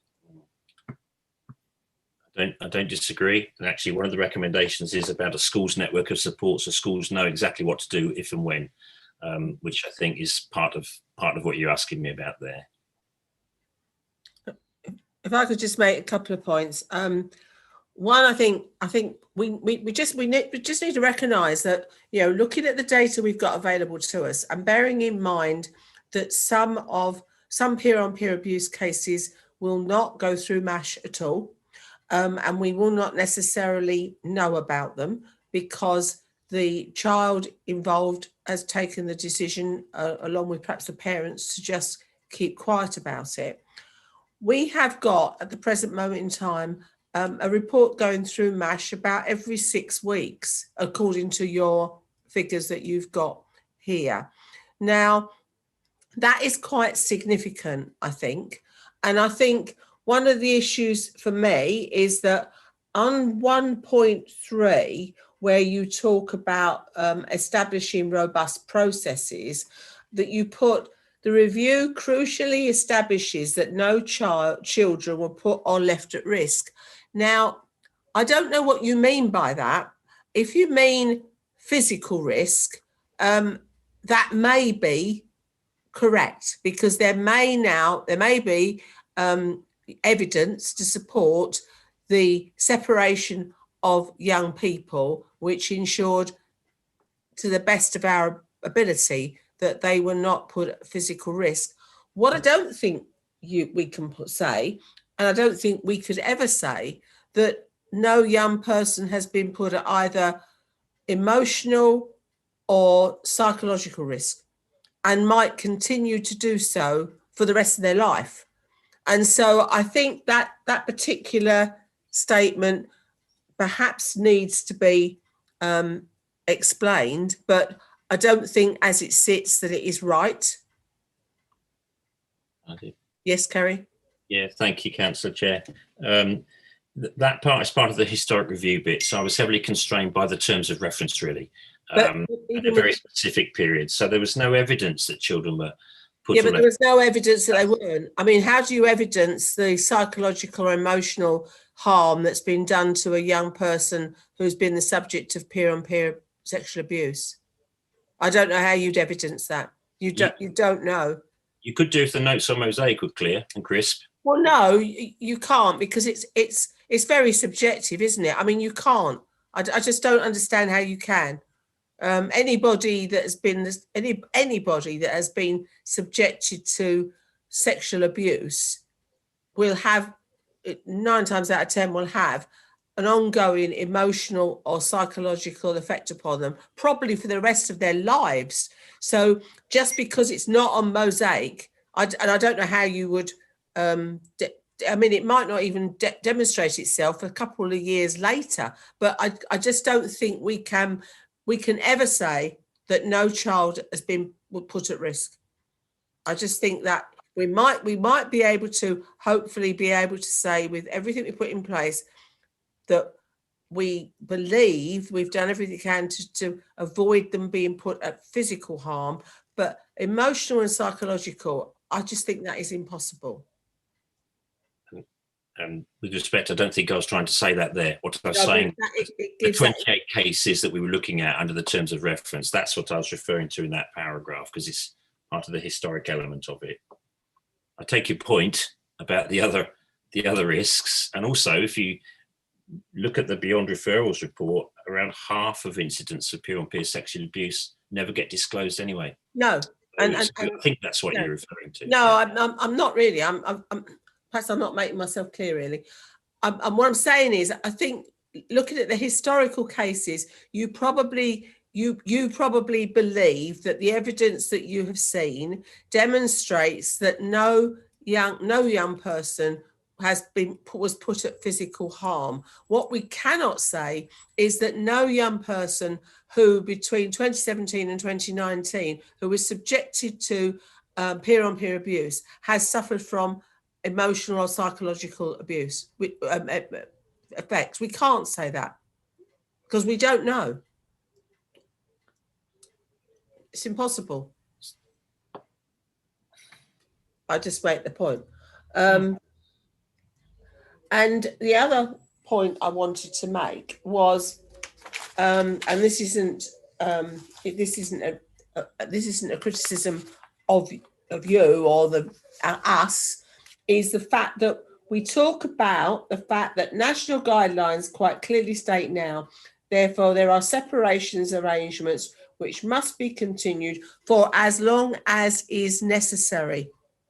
Now, I understand what's being said, but that is very subjective. And I blame the government really on that, because I just think that is, I just don't know how one school will have a completely different view to another. Okay, on that particular point, Chair, actually that refers to what the current guidance does say nationally, not ours at all. No, that's what I said. It's not. Yeah. I'm saying national guidance is poor, really poor. Well, I agree with you. That's appalling, because it leaves an open-ended issue there, which needs to be tidied up. I agree, absolutely. Councillor Paul Andrews. Thank you, Chair. All those, basically what you've just saying, Carol, actually regarding children's mental health or what's happened to them. You know, that's what we got to think of, and that's what we got to look at, is what is going to happen in their future life as parents as well. Because, you know, something like this happening, it's not going to go away. It's going to affect them and affect their future partners in life. So we've got to get it right. Yeah. And their futures and their children's futures, shall we say? Sorry. Thank you. And the final point I wanted to make really was regarding Mosaic. You have struggled, and I understand that, to find evidence and put a story together, if you like, for the early years of 2017-18, because there was a lack of recording of information. So you believe things have happened, but you don't necessarily, you can't necessarily evidence it. Now, let's be clear, this is not something that just applies to peer-on-peer abuse. Since I've been chair of scrutiny, this has been a thread that has run through children's services ever since I took that position on. It has improved significantly from where we were, but I think Chris Baird would agree, and so would Liz Elgar, that they are still continuing to try to improve this.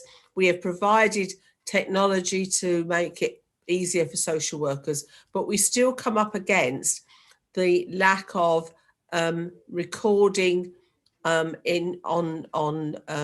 Mosaic on cases.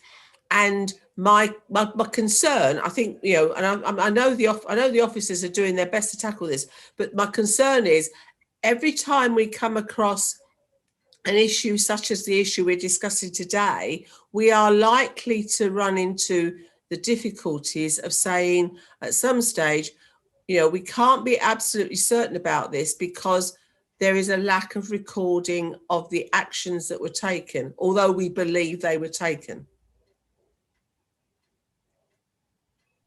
Would Chris comment? Chair, yes, Chair, and actually, I think some of what we talked about in the improvement plan illustrates the ongoing work to enable and improve our recording, to make things, you know, easier to use. But you're absolutely right that you know, if you look back a number of years, we have had cases and issues where there has been poor recording. And when we look back, you know, if we were to look back on another issue and look back at cases back in 2017 and before then, there are issues of recording, and that's has been a long-standing issue. They are improving, and Andy Gill talked about recent audits, for example, which have shown an improvement in recording, but it is a continued piece of work, and it is something we continue to focus on and push. I don't know whether my colleagues Liz or Andy would want to comment further. Liz? Yeah, I just want to say that I understand that perhaps in some instances cases weren't referred to MASH. If an incident isn't brought to the attention of social care, there won't be any recording on Mosaic. Schools don't record on Mosaic. It's purely the vehicle for social care recording. So I just wanted to clarify that. I look at quite a lot of cases when I'm asked to review them. And we've done a lot of recent audit work, and we're doing multi-agency audit work in MASH. And what we are asking of our colleagues in MASH is to make sure that they record the decisions that are taken in MASH and the reasons that those decisions are taken. We are going to have Essex come back to us at the end of October, and they are going to undertake a review of the work in MASH and the quality of the work in MASH. So when they've completed that, we will have an independent overview of whether, what the quality and the standard of recording is in MASH. But MASH only record on cases that are brought to social care attention. It isn't the vehicle for schools to also record information. Yeah, just to briefly expand a bit more on that. I mean, I think the issue of recording is a big one, not only here in Herefordshire, but in my experience in lots of other places. I think, we have to take a focus on recording being proportionate and purposeful. It clearly should tell the story of a piece of work or key decisions that were taken in relation to the child, and we are on it.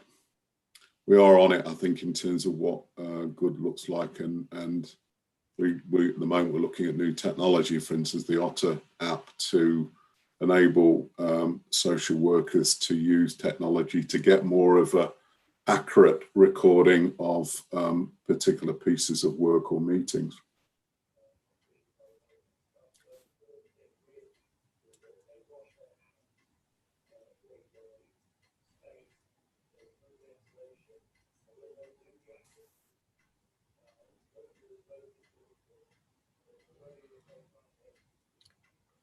Has anybody else got their hand up?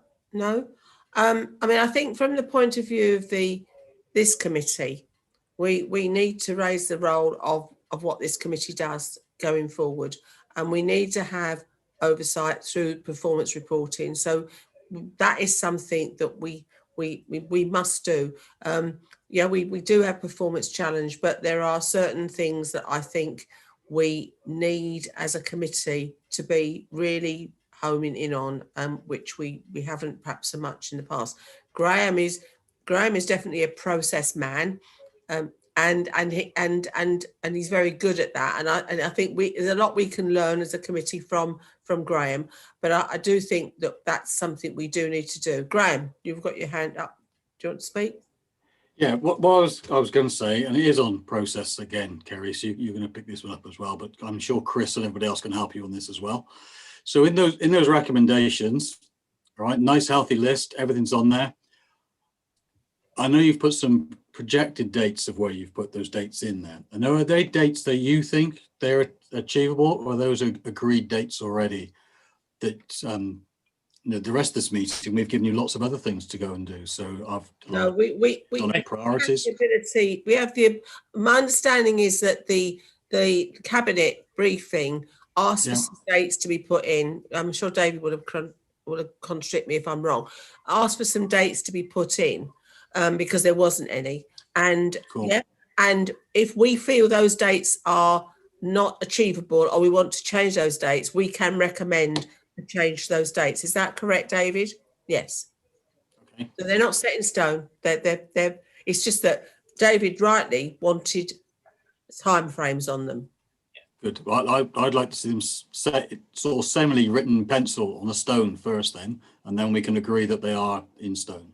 Yeah, and I think, having listened to what Kerry has said earlier, he believes that the recommendations that are in the leaders' report are not necessarily the finished article, because I mean it's obviously going to go to cabinet, and so I think if we providing we don't have anything dramatically against any of those recommendations, and personally I think those recommendations as they sit are fine, and I'm happy for them to go to cabinet and them to consider them, but we have got our own recommendations which would sit separate for cabinet to consider.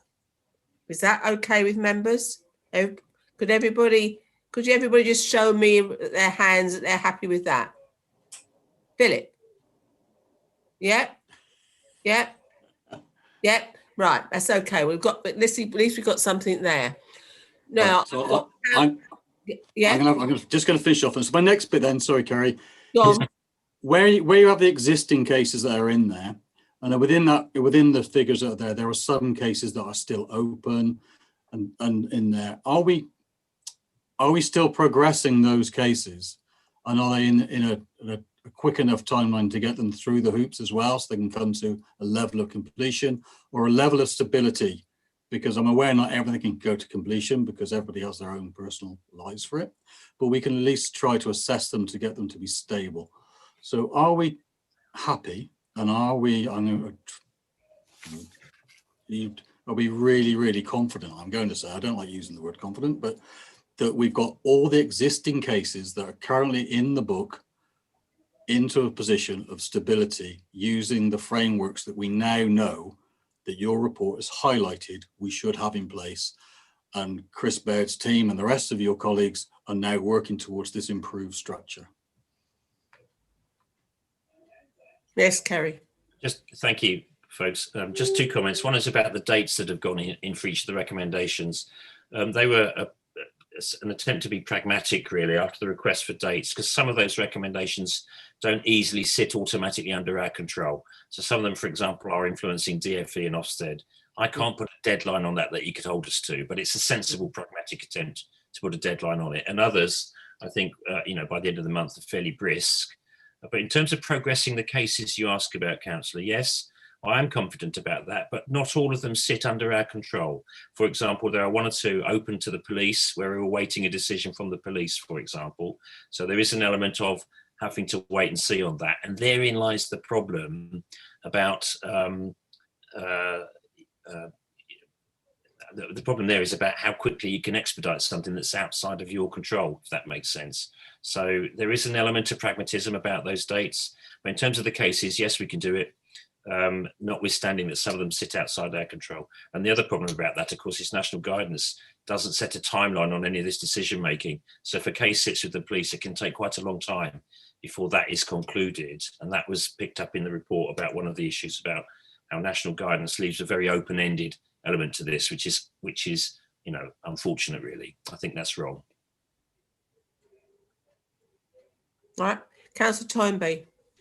Yeah, thank you. Just three brief things in terms of comments or recommendations we're making today as a committee.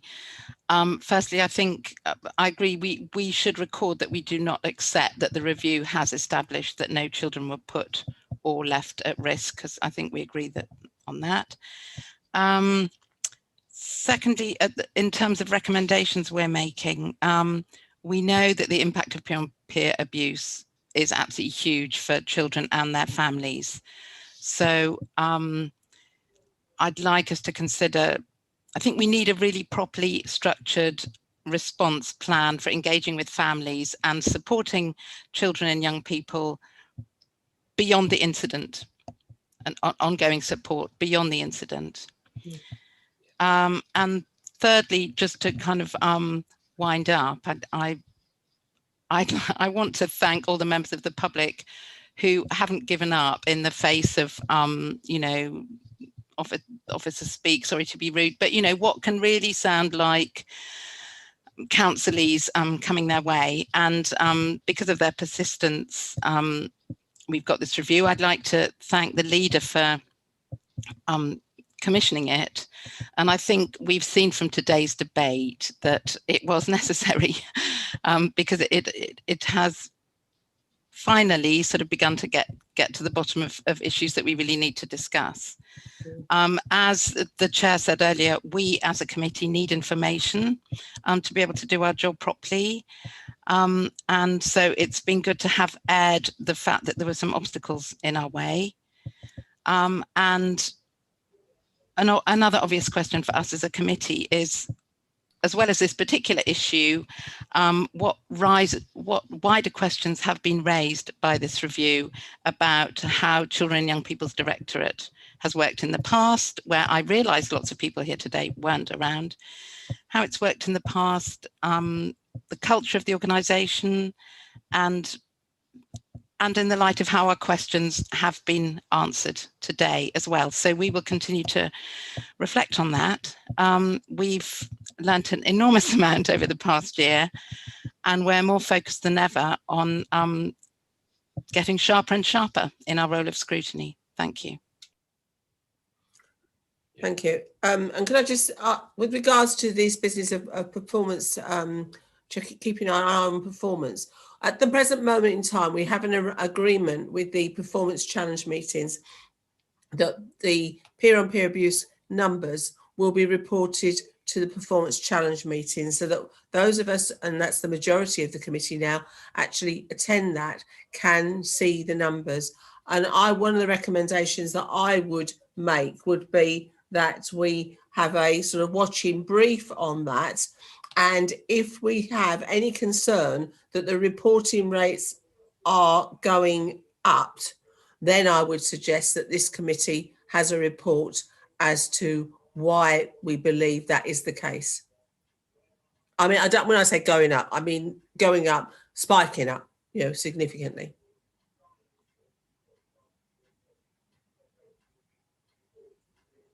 Okay. Councillor Howes. Yeah, I just wanted to totally support Diane and what she was saying about some of those recommendations. And it struck me that maybe that could go in a summary at the end of the report to capture those points, and also a recognition of supporting what you just said. This is purely a beginning and it clearly isn't an end, to assure people that you found out. I think you said at the beginning, we know what we know and we know what we don't know. And I think we know we don't know an awful lot. So I think it'd be really good to reflect that and say, we recognise this is only beginning and there's a lot more we need to know in data gathering, in our response and guidance and protocols. And capturing all those points in a summary, I think, would really give people assurance that we know there's a lot more to be done. And can we just be assured from our points earlier that the question raised by Ms. Trumper and Mrs. Burns, we have given that a good debate and hopefully provided them with some answers, if not necessarily the full answer, because obviously some of it with regards to about not sharing information, Kate is going to come back to us about. Are we happy with that? Definitely. You are happy that those have been answered. Is everybody else happy? So I will read them again. We, the committee, are the committee happy that this language adequately describes the council's decision not to share crucial safeguarding guidance, and no explanation has been given for this unhelpful decision? I do believe that we have expressed our concerns that we don't believe that that language is helpful, is the right language, and that it should be, one of our recommendations is that it will be stronger. And the other question was, what is not included in Mr. Morgan's report is the admission that from September 2017, Herefordshire Council lawyers were aware of legal action against the Herefordshire School for breaches of the Human Rights Act. And I think the answer to that was that Kate Charlton explained that there are some of us who are aware of that, but it wasn't something that was dealt with by the local authority. It wasn't something that went through the courts. and Kerry is advising us, and I don't know, but it wasn't part of the focus or remit of the report that the leader asked him to deal with. Is that correct, Kerry? Insofar as the recommendations of the CSO report, you mean, why they weren't shared? No, the issue around the breaches of the Human Rights Act and Equality Act. I think we can look at that again. If I'm honest, I think that probably wasn't clear, if that's what you're suggesting. But just 2 comments from me, really, if I may. I absolutely agree with Councillor Toynbee's comment about not treating it as an incident, really. And I have tried to put that in this report already, that actually, in fact, I said that in those words, I think, that these are not to be treated as incidents. They are to be treated as a wider issue about the culture of safeguarding that exists in any organisation, really, which is not about recording an incident. And then I think a second point about the families and knowing the impact of this on the families. I'd be disappointed if any of you thought I didn't know the impact of these on the families. I absolutely do. So I wanted to make the point that actually part of the next step for me is not seeing these as incidents to be processed, but as a much more powerful process. Right. Okay. Before we go to the recommendations, if I go to the Cabinet, well, first of all to the Cabinet member to see whether she has anything she'd like to say with regards to the debate, and then I'll go to Chris Baird and Liz Elgar and Alison. Right, thank you, Chair. First of all, thank you all for, once again, very thorough consideration of the report and questions and comments. These will help us and undoubtedly will bring us forward in what we want to do and how we want to improve. So thank you for that. I also want to acknowledge the value of the report. I do believe that it has been hugely helpful to explore these issues. May not have been entirely sure about the process initially, but I absolutely see that this has been a very worthwhile process. Others have mentioned the role of the family as concerned, and I absolutely agree with this. I think their contribution, their tenacity has helped us, has ensured that we do stick with this and make sure that we get something very thorough and positive improvements for the future. I think it's also worth remembering, and it's been made, the note's been made several times, that this is just the tip of the iceberg. This is all we are aware of. And I think that probably leads us to need to consider what isn't entirely in our remit, if you like, but is the culture that surrounds these things. And it's very important, I believe, that we do everything we can to try and ensure that some of these things don't happen. That's not going to be possible, but things like the sex and relationship education and many other measures that we can take may well help to create a different sort of culture. And I think that is part of what we're trying to do. I think it's very positive that we have a new education safeguarding officer who is going to take forward some of the work we've been discussing and developing a policy. And finally, I also think it's very encouraging that we have Kerry's proposal for a reconciliation process. And clearly, we're not entirely sure on what form that will take. I think Kerry's made it clear that there may be different forms of it according to certain circumstances.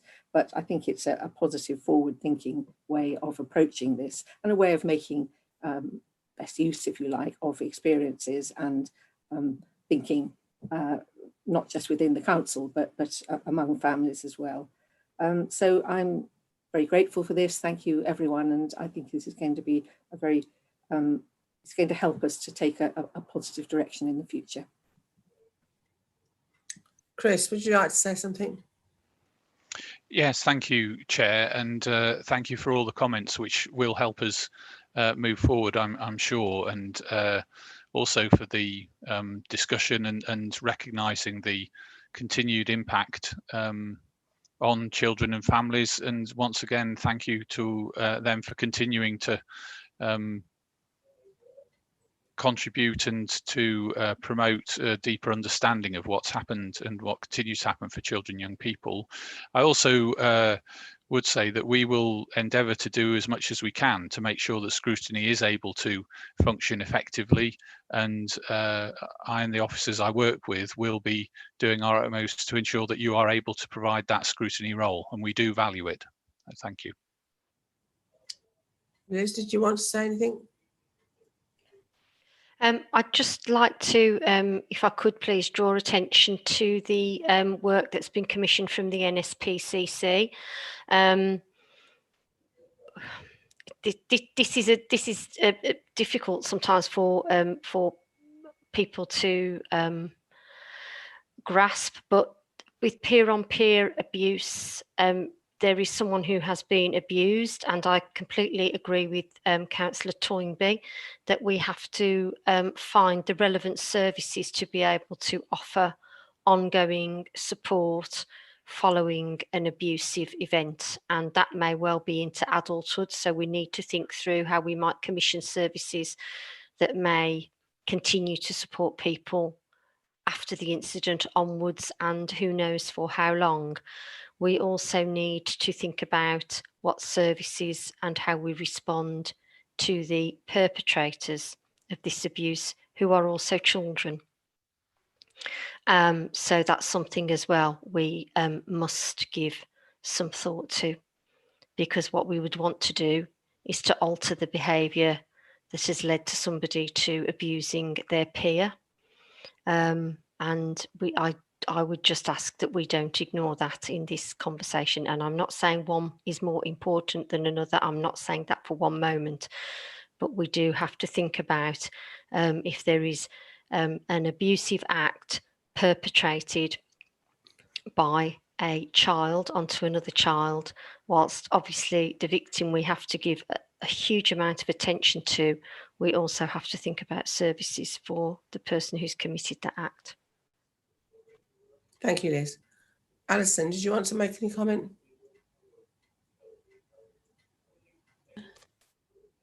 Hopefully. No, just to say, I think it's been very helpful, and I agree with everything that's been said. Very helpful debate this afternoon. Thank you. Kerry, did you want to have a last word? Thank you, Chair. Last word. No, it has been very helpful. Thank you. Very illuminating. I like to think some of the points are actually in the report, including the point about support for the alleged perpetrator of these, who is often a child as well. So what we'll do now, I suppose, is take away the recommendations. I think you've agreed the 11 with some refinements to some of them, but there's a separate set of recommendations to come from elsewhere around the council. I think that's where we've got to. Is that right? In which case, that's very helpful, folks. Thanks very much. And Councillor Hitchener, did you want to say anything?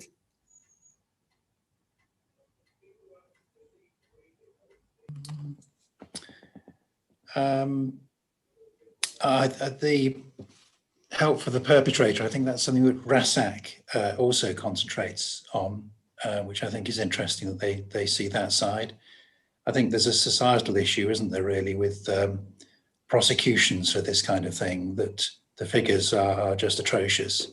And if there's anything we can do through this process to correct the balance with that, then I think that would be also a good step if we could do that. Yeah.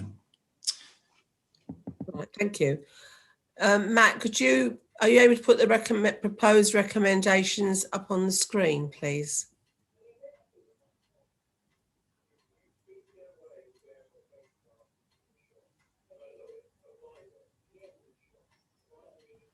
Okay, would you like me to read through them? Yes, please. Okay, and apologies, some of them may be a little underdeveloped and we need to take them away and just wordsmith them and finalise them after the meeting, if that's okay. So the committee calls on the executive to consider the recommendations of the committee during its finalisation of the peer-on-peer review report. The committee recommends that the report is strengthened to provide an explanation as to why the CSO report of April 2017 was not circulated to schools prior to the commencement of the summer term, together with the risk assessment template. An explanation as to why it was not shared or mentioned at the peer-on-peer abuse in schools spotlight review is also required. The use of the term unhelpful should be reconsidered and a stronger term adopted. Committee recognises that risk posed to victims is not merely physical but also emotional and psychological. The committee recommends there is a reassessment of the finding in the review that no children were put or left at risk in light of the handling of some cases detailed in the report. The committee retains a watching brief through the quarterly performance report on the reporting rates of peer-on-peer abuse and the performance of the council in response to reported cases. This progress will be monitored at meetings of the performance challenge. Any concerns with reporting rates or the performance of the council will prompt a report to the following meeting of the committee to explain worrying trends. The response to reports flow chart for schools should be enhanced with yes or no actions and be regularly tested with schools by the council. Schools that do not implement the model policy need to be held to account for the decision not to implement. They need to provide any policy which they feel supersedes the model policy. When consideration is given to the process of reconciliation, there should be an assessment of long and short-term processes. A comprehensive plan of help and support for victims of peer-on-peer abuse and their families needs to be developed by the council. Clarification should be provided in the report around the distinction between policy and guidance, and the timelines in the recommendations need to be finalised. Does anybody, any member of the committee have anything they want to say about those recommendations? I can't see hands at the moment because I'm right. Councillor Hay. I don't know if you were first. Chair. Only in the one regarding the I think it was the second or third, Matt, sorry, I can't see them again now. So about the harm, and following on from what Councillor Toynbee was saying, I think there should be a recommendation that ongoing support should be offered to victims, especially with regard to mental health issues. I think it would be good to somehow put that in somewhere. It says emotional and psychological. So a commitment to providing ongoing support with mental health issues or something along those lines. Okay, then if I could update the bullet point for third from bottom, then yeah, around, I thought either or, either or was fine. Yeah, thanks. Okay, so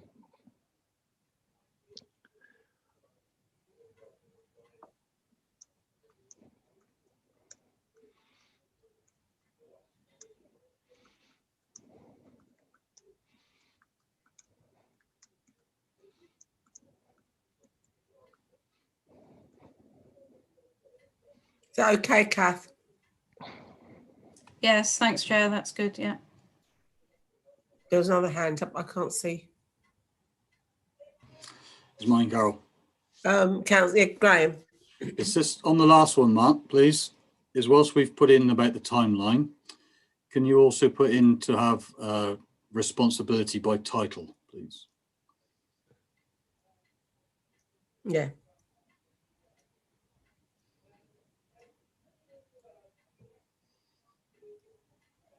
Yeah, so we know which department head or lead or whatever title they have, is that they are the person responsible for that, please. Councillor Howells. I was looking at the text lost my screen. Can you hear me now? Yeah. Okay, great. Yes, it was just about the bit about recognition that this is the beginning of a process and not the end. We said that we would emphasize the fact that we knew that we'd had a lot more to learn than we realized. Yeah. Along those sort of lines, I think that should go in. Also just to be a summary, but I think particularly about recognizing this as a beginning and not by no means the end. You know, what the cabinet member said about it being the tip of the iceberg, that's all we discovered. Something that captures that recognition. Yeah. Yeah, a detail of how we've met the terms of reference and that this is only a beginning, something along those lines. I will need to wordsmith it afterwards, Councillor Howells, yeah. But we'll come up with a form of words. But great. I understand in essence what you want. Great, thank you.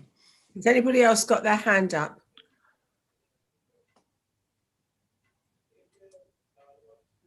No? No. Okay, so I need a proposer for those recommendations. I'll propose them. Do I have a seconder? A second. Nope. Councillor Howes. I'll go round the room then. Councillor Graham Andrews. Yeah, I agree with them. Thank you. Councillor Paul Andrews. I agree with them as well. Councillor Kath Hay. I agree with all of those. Thank you, Chair. Councillor Philip Howells. Yes, Chair, I agree with them. Councillor Mike Jones. I agree, Chair. Councillor Diana Toynbee. I agree. And obviously I agree with them as I've proposed them. Is there anything else anybody wants to say before we close this item? Kerry, did you want to say anything? No? No. Can I just thank everybody involved, and can I just say, even though there was obviously criticism of both, portfolio holders present, past, and there probably will in the future, and officers, I'm really grateful that we've got the report to where we have now.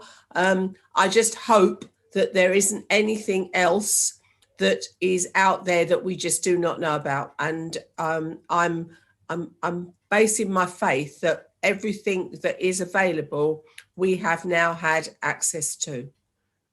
And I think we've hammered home the point that in future, that is what we need in order to do our job properly.